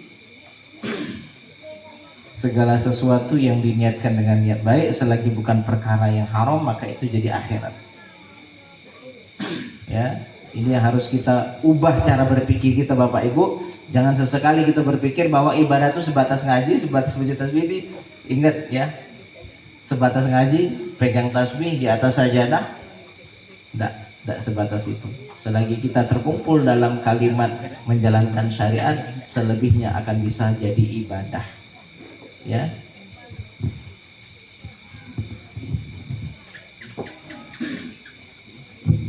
Gimana Pak Ridwan? Sudah ada pertanyaan lanjutan atau pertanyaan kedua yang mau ditanyakan? Oh, cukup. Nikmatin kopi dulu ya Pak. Tarik nafas dulu, kita cari apa. Nah, tahu nanti di sesi kedua ada lagi pertanyaan yang kurang ragu untuk dipertanyakan ya Pak ya. Kemudian selanjutnya karena sudah di sesi pertama kita sudah dapat 3 pertanyaan yang sudah dijawab, kita masuk ke sesi kedua. Untuk itu kepada bapak-bapak dan ibu-ibu yang hadir pada malam hari ini dipersilakan untuk bertanya kepada Ustaz. Izin bertanya Ustaz. Jadi kita sebagai manusia terkadang ada di satu titik kita berada di posisi terendah, posisi mungkin susah, pokoknya posisi paling rendah, posisi paling bawah, sehingga itu mengakibatkan kita takut, mengakibatkan kita gelisah, mengakibatkan kita malu. Tapi di sisi lain kita harus cinta kepada Allah. Itu bagaimana Ustaz? Menggabungkan antara kita takut dan menggabungkan antara kita harus cinta kepada Allah Subhanahu wa taala. Maksudnya titik terendah itu bagaimana? Coba dijelaskan mungkin secara spesifik. Tergelincir misalnya dalam situasi maksiat. Akhirnya kita merasa takut kepada Allah dan merasa malu kepada Allah. Ya. Tapi di sisi lain kita harus cinta kepada Allah. Kan berlawanan Ustaz, antara cinta dan takut. Ya. Kalau cinta kepada sesuatu, kita akan hilang rasa takut. Jadi kalau kita sesuatu ini kita cintai, kita hilang takutnya Pak. Kita senang sama si fulan, si fulana, maka hilang rasa takut kita. Kecuali cuman kepada Allah. Saat ketika kita cinta kepada Allah, maka akan menyatu di dalam hati kita ketakutan kepada Allah Subhanahu wa taala. Itu bedanya. Biasanya kalau kita takut sesuatu kita lari. Tapi kalau takut kepada Allah kita mendekat. Maka tak lain tak bukan perilaku orang yang ketika dia jatuh dalam titik terendah, dalam artian dia jatuh ke dalam maksiat, lalu dirinya punya rasa takut, itu sebagai wujud rasa cinta kepada Tuhan. Itulah rasa cinta itu menyatu tanpa disadari. Orang itu kalau tidak punya rasa cinta, tidak punya rasa takut, itu saja sudah simpel. Apa yang mendorong dirinya takut? Karena rasa cinta. Cinta apa? Takut kehilangan. Takut kalau Allah marah. Apa artinya takut Allah marah? Takut Allah tidak lagi memberikan cintanya. Itu maksudnya Pak, takut marah itu. Betul nggak? Ngerti tidak maksudnya Pak? Itu adalah rasa takut, itu adalah ekspresi dari rasa cinta itu sendiri. Maksudnya? Jadi kita sedang takutnya, itu ya cinta itu. Sudah. Kalau orang tidak punya cinta, tidak punya rasa takut. Kalau kepada Allah,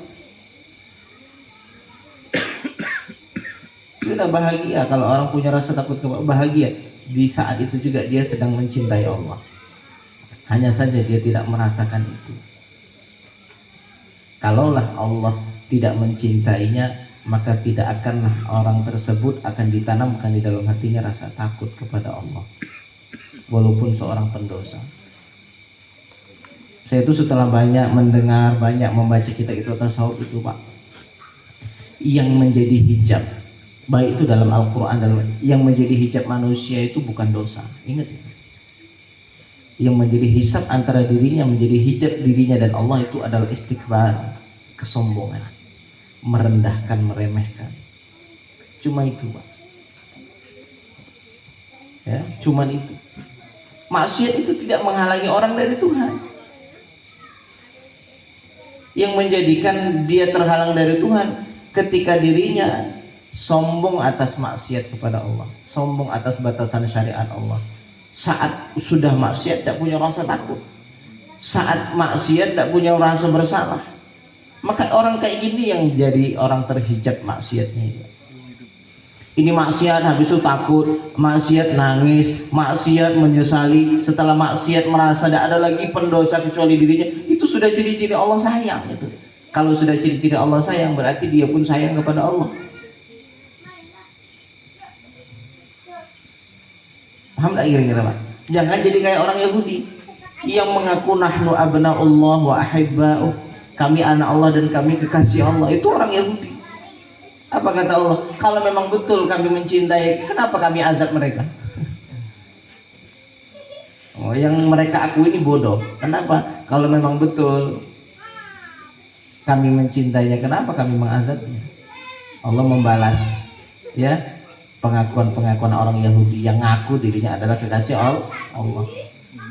Jadi kalau kita merasa diri kita bukan kekasih Allah, kalau kita adalah orang yang berada dalam titik terendah dalam maksiat, tidak ada yang kita lihat di dunia ini kecuali kita lebih buruk dari siapapun, maka orang itu adalah orang yang disayang oleh Allah dan orang yang dimuliakan oleh Allah. Kenapa? Karena orang yang begitu adalah orang tawadhu. Apa definisi tawadhu? Kata Imam Abu Yazid Al-Bustami ketika ada yang bertanya, mata yakunur rajulu mutawadhi'an, kapan seseorang itu dikatakan tawadhu? Ya, idza lam yara li nafsihi maqaman wala hala, kalau dia sudah tidak melihat dirinya punya kedudukan apapun. Kedudukan bukan cuma kedudukan Pak RT, bukan Pak. Kedudukan tidak punya nilai sedikit pun, ujung kuku pun dia tidak punya nilai. Dia bukan siapa-siapa, dia hanya butiran debu yang tak ada nilai. Itu tawadhu. Kata siapa? Abu Yazid Al-Bustami. Jadi kalau orang beruntung, makanya kata Sidi Ibn Athaillah tuh ngomong begini, ma'siyatun awrathat dhullan wa inkisaran khairun min ta'atin awrathat azzan wa istikbar. Maksiat yang mewarisi perasaan rendah, perasaan hina, itu lebih baik daripada ketaatan yang mewarisi perasaan bunga, perasaan mulia, perasaan tinggi, dan perasaan istimewa. Bayangin Pak, maksiat itu bisa jadi lebih baik dari taat kalau maksiatnya itu mendorong kepada perasaan kita tuh orang paling rendah. Dan ibadah itu akan jadi musibah saat setelah ibadah kita merasa orang istimewa.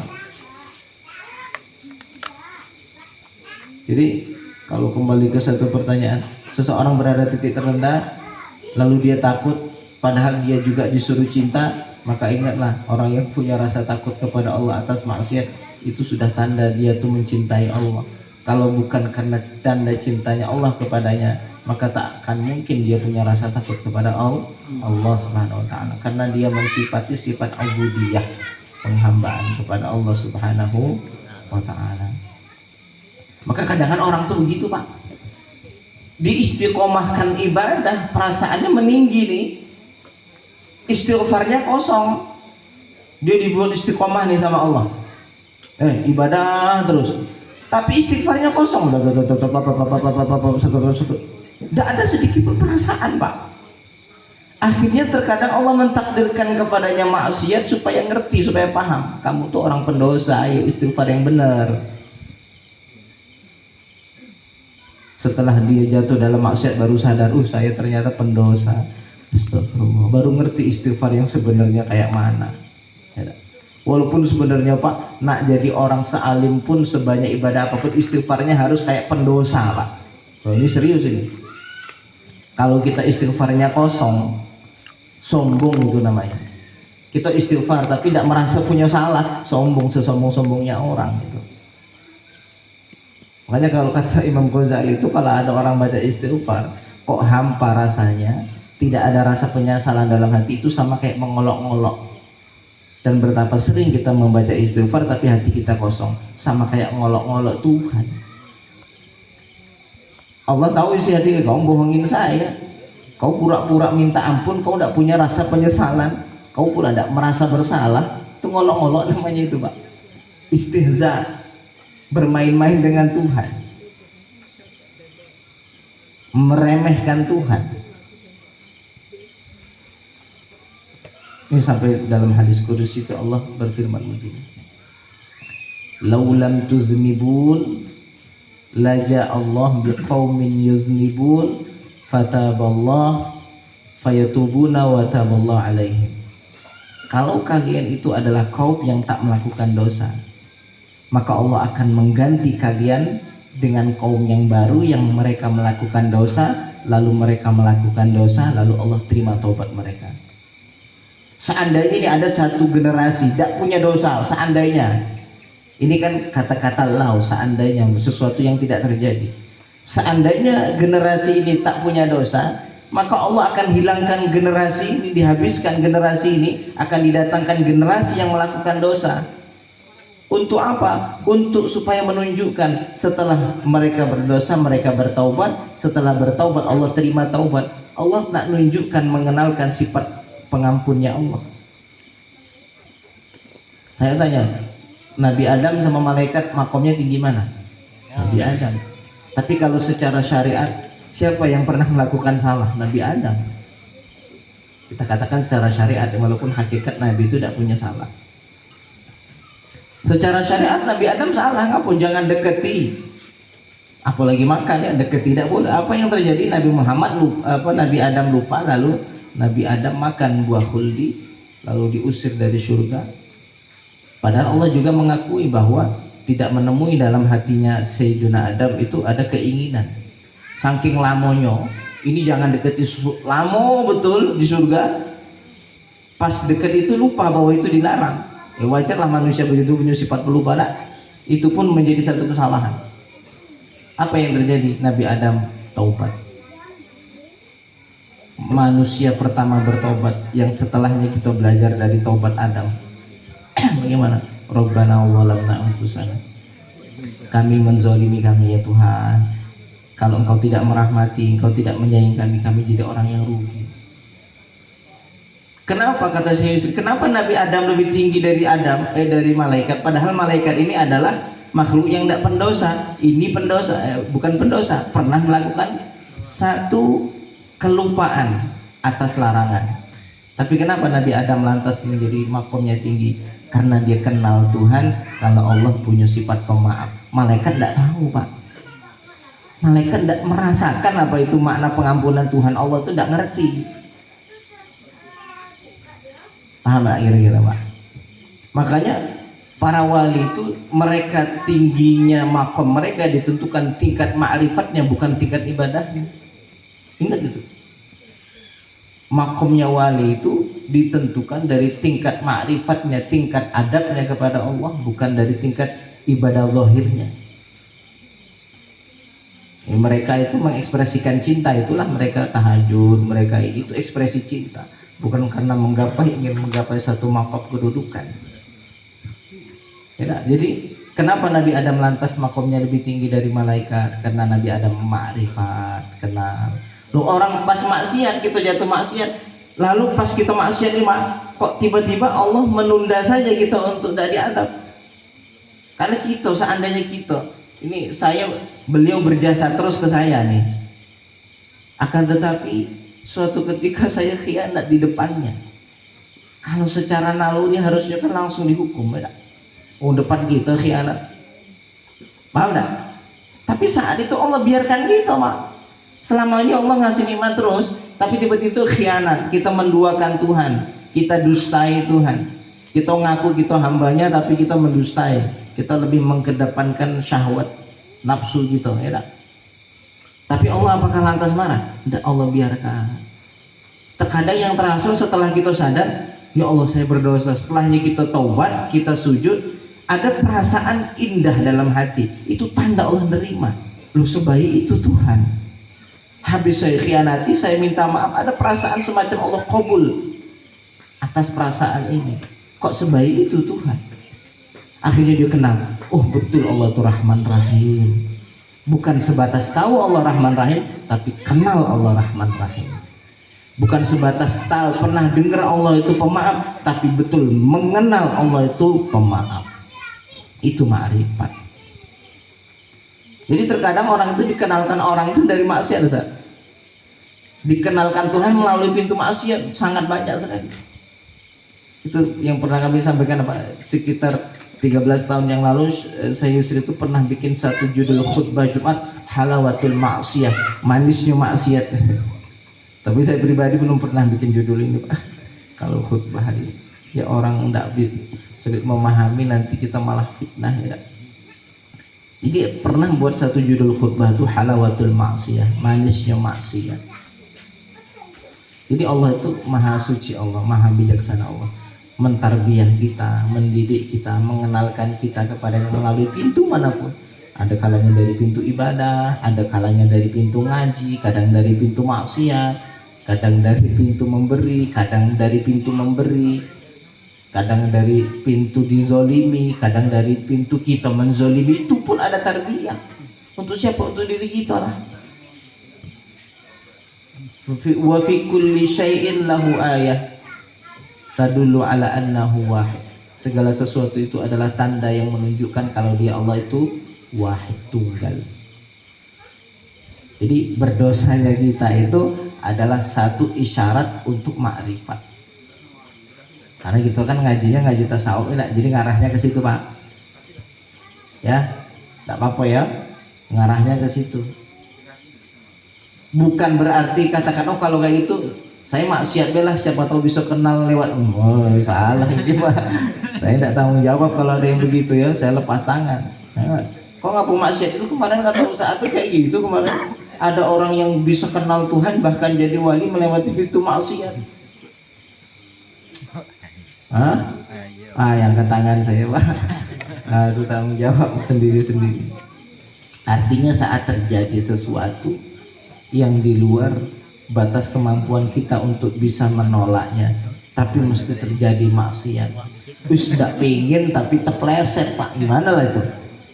Saya tidak pengen, saya semua sebab-sebab saya hindari maksiat, tapi masih terpleset juga, Pak Ridwan. Apa yang terjadi? Kembali ke Allah, taubat. Kita kenal sifat pemaaf Tuhan akhirnya. Ya. Oh Allah itu penyayang, ya Allah. Maka kita ini kepada Allah, yang pertama kita yakini dulu keberadaan Tuhan. Itu yang paling penting, Pak. Wujudnya Tuhan itu harus kita rasakan. Kita sering tidak merasakan itu. Kita merasa ya memang lain, kita tahu la ilaha illallah, tiada Tuhan selain Allah, tapi dalam interaksi sehari-hari kita tidak merasa wujudnya Allah itu kayak ada. Sehingga terkadang kita tidak menggambarkan bagaimana perasaan kita saat digitukan dengan perasaan bagaimana Allah saat digitukan, sehingga kita tidak bisa menimbang. Betul nggak, Pak? Kalau kita disakiti kayak mana sih? Walhal di satu sisi kita selalu ngasih baik ke dia, tapi dia menyakiti saya. Kita ngasih dia terus, tapi di saat itu juga dia khianati saya dan dia bohongi saya. Itu kalau saya yang kayak itu kayak mana? Tapi Allah tidak begitu. Saya khianati Allah terus, saya dustai Allah terus, saya bohong terus, tapi di sisi yang sama Allah selalu menyayangi terus, selalu memberi tanpa henti. Itu kan jadi bahan pertimbangan kalau merasa Tuhan ada. Kalau sadar Allah itu adalah zat yang maha mengayomi segalanya. Makanya ngaji ini bab zikir lah ya. Ngaji hikam ini bab zikir, bagaimana kita ingat Tuhan. Ingatlah bagaimana kisah orang saya istri punya satu pasien yang pasiennya ini tidak bisa nelan, Pak. Sering kami sampaikan ini kan, karena ini saya waktu dengar itu saya masya Allah menjadi satu pukulan, jadi satu ibrah pelajaran. Beliau tidak bisa menelan karena penyakit di kerongkongan sini, tidak tahu penyakit apa, sehingga kalau minum itu akan menjadikan saluran pernafasannya tertutup sehingga mati. Sehingga kata dokter jangan ada sesuatu apapun yang masuk lewat kerongkongan, makanan minuman semuanya dari jalur lain, infus dan lain-lain. Malam pun tidak bisa tidur, beliau selalu memegang begitu. Apa, megang gelas meludah, megang gelas meludah. Jangan sampai air ludah pun masuk ke dalam kerongkongannya, Pak. Jangan sampai air ludah pun jangan masuk. Masya Allah. Apa yang terjadi ketika saya istri nanya? Saya bertanya kepadamu, kalau Allah ngasih satu doa yang akan dikabulkan, apa permintaannya? Kalau kita, Pak, dikasih satu permintaan, apa yang akan kita minta? Lagi sehat nih, oh saya minta ini, saya belum tercapai beli ini, saya belum punya ini, saya itu dah. Kenapa kita punya banyak permintaan? Karena Allah sudah ngasih banyak nikmat yang istiqomah. Allah ngasih kita nih istiqomah, Pak. Apa jawabannya? Wahai Syekh, kalau Allah ngasih satu doa, satu harapan yang akan dikabulkan, saya cuma pengen bagaimana rasanya bisa nelan air ludah. Satu nikmat yang kita anggap tuh sepele dan tidak anggap ingat gitu, Pak. Hari ini berapa kali kita nelan air ludah? Berapa kali kita minum air putih? Ini nasihat untuk saya dewek nih, Pak, ya. Jangan merasa pokoknya nasihat sama-sama lah kita belajar, ya. Kita bayangin hari ini nelan berapa kali? Dan berapa kali kita ingat saat menelan Allah, menelan air lalu sama kayak orang ngomong tuh keceplosan gini, apa namanya, satu ucapan gini, Allah, gimana ya bahasanya, ada ulama sufi itu mengatakan bahwa satu ungkapan yang terbalik, saking nggak sadar itu kan ngomong kebalik ngomongnya, yang harusnya itu untuknya sebagai hamba, ini untuk Allah.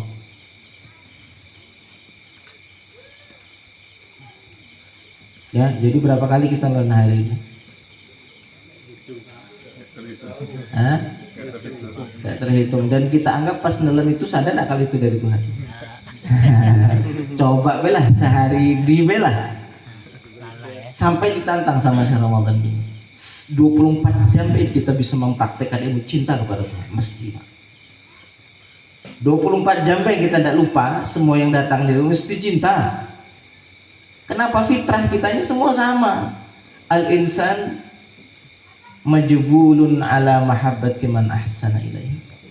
Manusia semua itu punya satu fitrah tabiat yang sama. Sama-sama senang dengan siapapun yang baik kepadanya. Tapi kenapa dengan kebaikan Tuhan kita tidak bisa cinta? Tidak pernah ingat. Biasa saja minum, ya maklum manusia semua minum, saya minum juga. Minum, makan, tarik nafas, udaranya Tuhan yang Allah kasih. Bisa makan beras, berapa butir beras yang masuk, tidak sadar kita satu butir ini ada kekuasaan Allah di situ. Bagaimana orang bisa membuat satu butir beras ini? Dan itu kita makan setiap saat tanpa kita ingat itu dari Tuhan. Makanya kita tidak pernah bisa khusyuk dalam sholat. Itulah kira-kira ya. Begitu indahnya Allah. Nah, dengan cara seperti ini akan tumbuh zikir, akan tumbuh cinta. Kalau sudah cinta akan tumbuh perasaan pengagungan, ta'zim, ya, akan ada tumbuh rasa mengagungkan, mencintai, merindu kepada Allah Subhanahu wa Ta'ala. Ingat, ini ngaji ini bukan ngaji keren-kerenan, atau ngaji, saya sudah ngaji hikam, enggak, Pak. Ya, ngaji ini ngaji pengamalan. Kita praktekin, ini nak masuk madrasah Ramadan, ini nak masuk bulan Ramadan. Yuk sama-sama kita praktekin, ya, amalan-amalan yang sudah kita dapatkan dari ngaji, kita niatkan, kita amal. Dari mulai bangun tidur, bisa datang ke WC, kita niatkan, ya Allah ini darimu ya Allah. Seandainya hari ini ya Allah Engkau cabut nikmat bisa buang hajat, betapa susahnya kan. Agenda-agenda yang sudah kami niatkan selama ini gagal semuanya. Hari ini tidak sempat kerja, ngapa? karena tidak bisa buang air kecil padahal sudah penuh pala di ujung tidak bisa keluar. Nah, coba ya, nikmat apa lagi? Nikmat sehat, nikmat akalnya masih normal, nikmat apa lagi? Nikmat masih bisa nelan, nikmat apa lagi? Nikmat iman, nikmat Allahu Akbar, masih ingat bahwa Allah yang menggerakkan kita untuk bisa sujud. Masya Allah. Terus menerus berjalannya waktu kita amalkan, maka akan tumbuh rasa cinta dalam hati kepada Allah. Mulai diamalkan, kita niatkan mulai malam ini, ya Allah bantu kami ya Allah, la haula wala quwata illa billah, kami tidak mampu ya Allah, Engkau yang memampukan kami ya Allah, Engkau yang menggerakkan kami ya Allah, ingatkan kami terus kepadamu ya Allah, jangan jauhkan dirimu dariku ya Allah. Kita minta kepada Allah begitu Pak, karena orang itu kalau sudah merasakan satu titik cinta kepada Allah itu, dia melihat tidak ada lagi di dunia ini yang lebih indah daripada bersama dengannya. Orang kalau sudah mentok cinta kepada sesuatu, mesti keinginannya, mesti apapun yang dilakukannya harus tentangnya gitu. Jadi kalau orang yang merindu kepada Allah, dia selalu berpikir bagaimana hidup ini tentangnya dan bagaimana caranya mendekatkan diri kepadanya. Wis enggak urusan lain, dia bagaimana fokus tentang kekasihnya. Ya, mudah-mudahan Allah tanamkan cinta itu. Amin amin ya robbal alamin.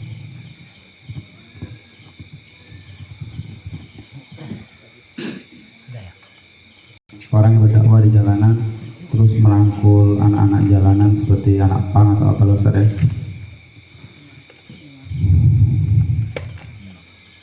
Tapi mungkin yang kita lihat dari luar, mereka hanya mengajarkan bersolawat,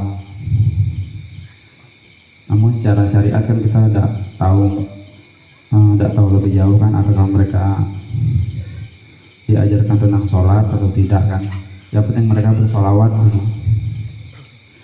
Namun secara terlintas di pikiran kan tidak, kita melihat di YouTube atau melihat aslinya kan tidak berani komentar. Boleh tak kita berpikir gini, Ustaz? Seandainya mereka diajarkan langsung ke sholat, mungkin mereka tak akan pernah lagi mau mendengarkan dakwah. Yang penting tahu aja dulu bersolawat. Yang penting bersolawat dulu gitu, Ustaz. Karena yang paling penting itu bersolawat dan karena syahadat Muhammad SAW. Bagaimana kita harus memandang itu, Ustaz, karena dari segi syariat mungkin ada hal yang mungkin tidak seharusnya gitu, Ustaz. Assalamualaikum warahmatullahi wabarakatuh. Jadi yang harus kita pahami Bapak Ibu yang dimuliakan oleh Allah, ada satu aturan yang sudah digariskan yang disebut dengan syariat, aturan agama. Kalau aturan bernegara namanya undang-undang ya. Kalau aturan beragama namanya syariat. Maka ini syariat ini adalah rambu-rambu. Mau melakukan apapun, bagaimana ini sesuai atau tidak dengan rambu-rambu. Gitu ya. Jadi seandainya ada seseorang yang ingin berdakwah kepada orang, maka berdakwalah dengan cara sesuai dengan rambu-rambu yang diajarkan oleh agama itu sendiri. Atau kalau tidak ada contoh dari Nabi, minimal ada payung yang mengayomi hukum itu. Jadi nggak mesti harus seperti yang dilakukan Nabi, tapi minimal apa? Ada payung agama yang mengayomi. Ngerti tidak maksudnya? Payung agama. Artinya apa? Agama tidak melarang itu. Karena ada hal yang banyak dilakukan di zaman ini yang tidak dilakukan Nabi itu banyak. Ya, banyak. Pertanyaan boleh atau tidak boleh tergantung apakah dia dipayungi hukum atau tidak. Ini payung ini adalah syariat nih yang sudah dituliskan, yang sudah digariskan oleh ulama-ulama kita. Yang di bawah ini hukum-hukum yang terjadi setelahnya masih dalam payung itu atau tidak. Selagi masih dalam payung itu maka boleh-boleh saja. Kalau sudah di luar payung maka itu sesuatu yang tidak boleh, walaupun tujuannya adalah suatu hal yang baik. Sebagai contoh misalnya gini, daripada saya mencuri, nak saya berzina. Misal dia kepingin berzina, ada juga pengen mencuri, daripada mencuri, maka apakah ini hal yang dibolehkan? Sama-sama hanya dibolehkan, sama-sama hal yang tidak boleh didekati. Kalau masalah sholawat, memang kata Syed Muhammad itu begini, orang kalau merasa tidak punya guru maka banyakin sholawat. Kenapa? Karena gurunya adalah Nabi Sallallahu Alaihi Wasallam. Gurunya adalah Nabi yang nanti akan mengaturnya, Nabi yang nanti akan mendidiknya, Nabi yang nanti akan mengajarkannya. Jadi memang kalau caranya mengajak kepada sholawat itu benar. Tapi lantas seandainya dengan cara bersolawat, tapi lalu melakukan suatu hal yang di dalamnya ada sesuatu yang terlarang dalam agama dan jelas dilarang dalam agama, maka itu tetap saja tidak dibenarkan. Kita hanya sebatas mengomentari secara hukum syariat. Harus berani kalau komentar secara hukum syariat, Pak. Tidak bisa kita ngomong, iya po, tidak ya. Kita sudah jelas mengatakan hukum syariat ini tidak boleh, memang tidak boleh. Iya po, tidak ya, tidak boleh ya. Jadi harus kita katakan itu salah ya salah.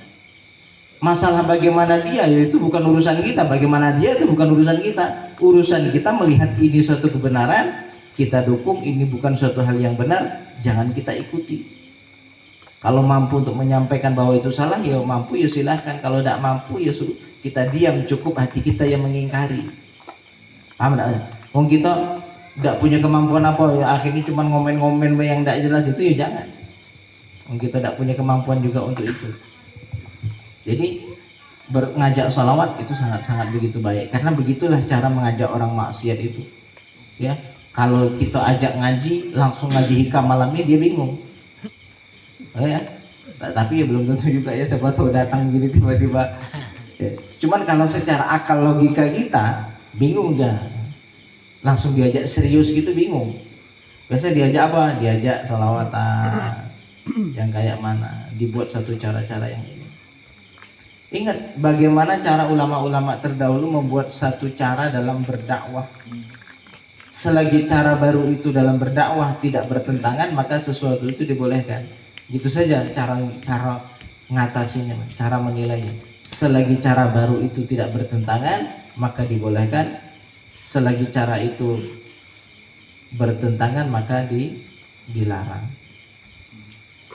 Karena tadi Mas Dono tidak ngomong bercampur ini atau begini, ya saya tidak juga jawab karena tidak tahu pertanyaannya di mana kan. Kira-kira paham maksud Mas Dono ya?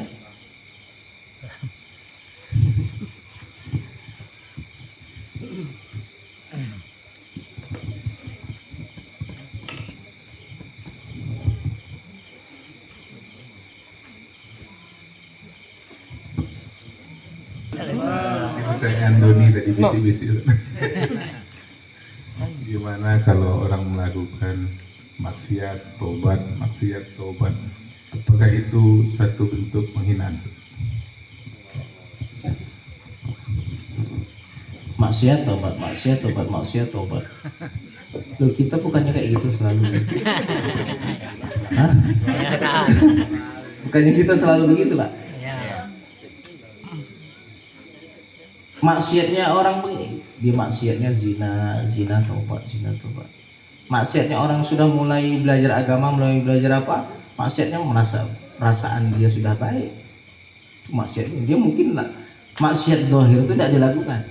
Tapi maksiat seperti perasaan saya sudah baik, saya sudah berada dalam kebaikan. Maksudnya gini, kalau mati sekarang siap ngapo ahli surga ini. Itu maksiatnya. Maksiat orang alim merasa pengen dihormati, merasa pengen disanjung. Kalau tidak dihargai orang sakit hati, itu lebih tinggi lagi maksiatnya. Siapa dari kita yang tidak bermaksiat? Yang mungkin dikatakan seseorang itu disebut sebagai orang yang bermain-main itu ketika merencanakan suatu maksiat dan merencanakan suatu pertobatan. Contoh, saya nak taubat tapi habis itu saya nak maksiat lagi. Maka orang seperti ini tidak akan ngerti hakikat taubat, karena definisi taubat itu apa? An-nadam wa taubah. Penyesalan itu adalah taubat. Jadi orang tuh punya rasa nyesel, itulah taubat yang sebenarnya. Tapi kalau orang merencanakan suatu kesalahan, bisa tidak dia nyesel? Yang nyesel itu cuman orang yang sudah pengen niat tidak mau melakukan, tiba-tiba jatuh, itu yang bisa nyesel. Aku lah berniat niat, cuman cak mano lah yo. Nafsu kawan aku ngajak terus akhirnya jatuh juga. Astagfirullah, nyesel, taubat.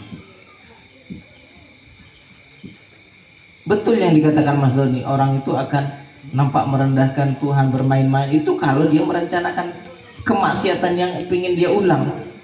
Tidak apa-apa lah, sekarang taubat dulu, habis itu kaget aku nak niat lagi, nak ngulang maksiat lagi. Ini mengolok-olok, mempermainkan. Mas Doni ya? Ini kalau hujan sampai pagi kan nih. Besok tanggal merah. Dan yang bawa truk ini tidak bisa pulang ini. Pasang tenda. Hah? Ada tendanya. Oh iya, alhamdulillah. Ya Allah. Jadi kalian bisa paham ya. Jadi orang itu tidak dikatakan seseorang itu mengolok-olok selama dia tidak merencanakan kemaksiatan. Dia hanya jatuh karena dorongan nafsu. Ingat ya. Dia jatuh hanya dorongan nafsu. Tidak pengen lagi ngomongin orang, tapi pas ketemu sama kawan ngobrol di tempat sayur, tidak sengaja enak begini ngomongin orang. Ya, tidak sadar ternyata ngomong. Setelah itu sadar, astagfirullah ya Allah, saya melakukan satu kesalahan dosa ya Allah, saya tidak mau lagi ya Allah. Mulut mau dikepuk-kepuknya mulutnya Pak. Mulut ini dosa terus ngomongin orang. Taubat betul, nyesel. Tidak mau lagi, sudah niat nih, tidak mau lagi ngulang. Besok ketemu kawan lagi, ngulang lagi. Pengulangan maksiat yang tidak direncanakan akan mendorong kepada penyesalan, dan penyesalan itu adalah taubat. Dan memang begitulah. Dan itu tidak disebut sebagai orang yang mengolok-olok dan merendahkan Allah Subhanahu wa taala. Ya. Ingat kalimat innallaha yuhibbut tawwabin, tawwab. Apa kalimat yang digunakan tawwab? Sirah mubalaghah. Apa sirah mubalaghah itu? Yufidu at-tikrar. Dia memberi satu makna berulang. Allah senang orang yang berulang-ulang taubat, itu artinya. Bukan senang orang yang taubat, tapi senang orang yang berulang-ulang taubat, yang banyak taubat. Sekarang taubat, besok taubat lagi, nanti malam taubat lagi, pagi taubat lagi. Kenapa? Kenapa senang? Kalau orang bertaubat mesti dia dari kesalahan. Kenapa? Karena Allah mentakdirkan manusia memang punya banyak salah. Kullu bani Adam khoto. Apa? Setiap bani Adam manusia itu banyak salah. Khoto itu artinya bukan orang yang punya salah, banyak punya salah. Itu sudah takdir manusia, Pak. Yang nanya sama Mas Dodi. Hah? Ya. Setiap bani Adam itu banyak salah. Wa khairul khotoina at-tawwabu. Sebaik-baik yang banyak salah, yang banyak taubat. Jadi orang tuh jangan putus asa dari Allah, ya. Jangan putus asa dari rahmat Allah. Allah itu baik. Allah itu selalu menerima. Ya, Allah itu selalu baik, Allah itu selalu menerima. Kalau orang punya perasaan baik begini, insya Allah tanda-tanda orang itu disayang sama Allah. Orang yang tidak punya prasangka buruk terhadap Allah, tidak punya suudzon kepada Allah, yakin yang taunya kepada Allah itu baik-baik saja, maka orang ini ciri-ciri ahli surga. Nah, kalau kita sudah berprasangka buruk kepada Tuhan, oh saya ini kayaknya menjadi orang yang inilah dia melupakan sifat rahman rahimnya Allah, maka ini adalah perilaku yang tidak baik. Ya, jadi manusia itu banyak salah, sebaik-baik yang banyak salah, yang banyak taubat. Ya. Ingat, maksiat bukan hanya maksiat yang kita tampak saja, maksiat yang tidak nampak juga banyak. Ingat, di akhirat nanti yang pertama kali masuk neraka itu orang alim, Pak. Orang alim. Yang pertama kali masuk neraka itu orang alim. Di dalam kisah Bani Israel itu sampai diabadikan dalam Al-Quran. Bal'am bin Ba'ura itu ulamanya Bani Israel, orang alim. Ya, orang alim tapi ilmunya tidak membawa faedah bagi dirinya dalam pendekatan kepada Allah, Dia seperti apa? Seperti anjing ya yang selalu menjulurkan lidahnya. Ya, anjing yang selalu menjulurkan lidahnya, ya, orang alim. Jadi semuanya punya dosa. Orang alim dia punya dosanya masing-masing. Kiai dia punya tantangannya masing-masing. Ustadz dia punya, orang awamnya. Coba tanya orang-orang kiai apa. Terkadang bahkan berpikir enak jadi orang awam. Kalau ngomong secara nafsu manusia, hanya saja ridho kepada Allah yang menjadikan dirinya itu memilih untuk seperti yang Allah pilih. Kan kalau ngomong masalah berikan pilihan, apa kata Habib Rizik itu, beliau pernah ngomong begini. Kalau bisa dikasih pilihan katanya. Ini yang ngomong pun kemarin pas kami ziarah. Apa kata beliau? Kalau bisa dikasih pilihan, saya lebih milih kalau dulu bisa milih antara saya ini jadi keturunan Nabi atau bukan, saya lebih milih untuk tidak jadi keturunan Nabi. Kalau ngomong bisa milih. Kenapa? Karena setiap orang yang memiliki keistimewaan dia punya tanggung jawab yang lebih besar. Dosanya habaib sama dosanya awam itu lain. Maksudnya apa? Semua orang punya tingkatan dosa, itu saja sudah. Artinya apa? Semuanya pendosa, sudah gitu saja. Tinggal semuanya mau tobat apa tidak. Tinggal semuanya mau ngakui salah apa tidak. Tinggal semuanya mau mendekatkan diri kepada Allah atau tidak. Paham kira-kira maksudnya? Nah, jadi itu bukanlah suatu bentuk pelanggaran. Yang melanggar adalah sengaja merendahkan Allah dengan merencanakan maksiat. Itu yang merendahkan Allah Subhanahu wa taala, ya. Wallahu a'lam bishawab.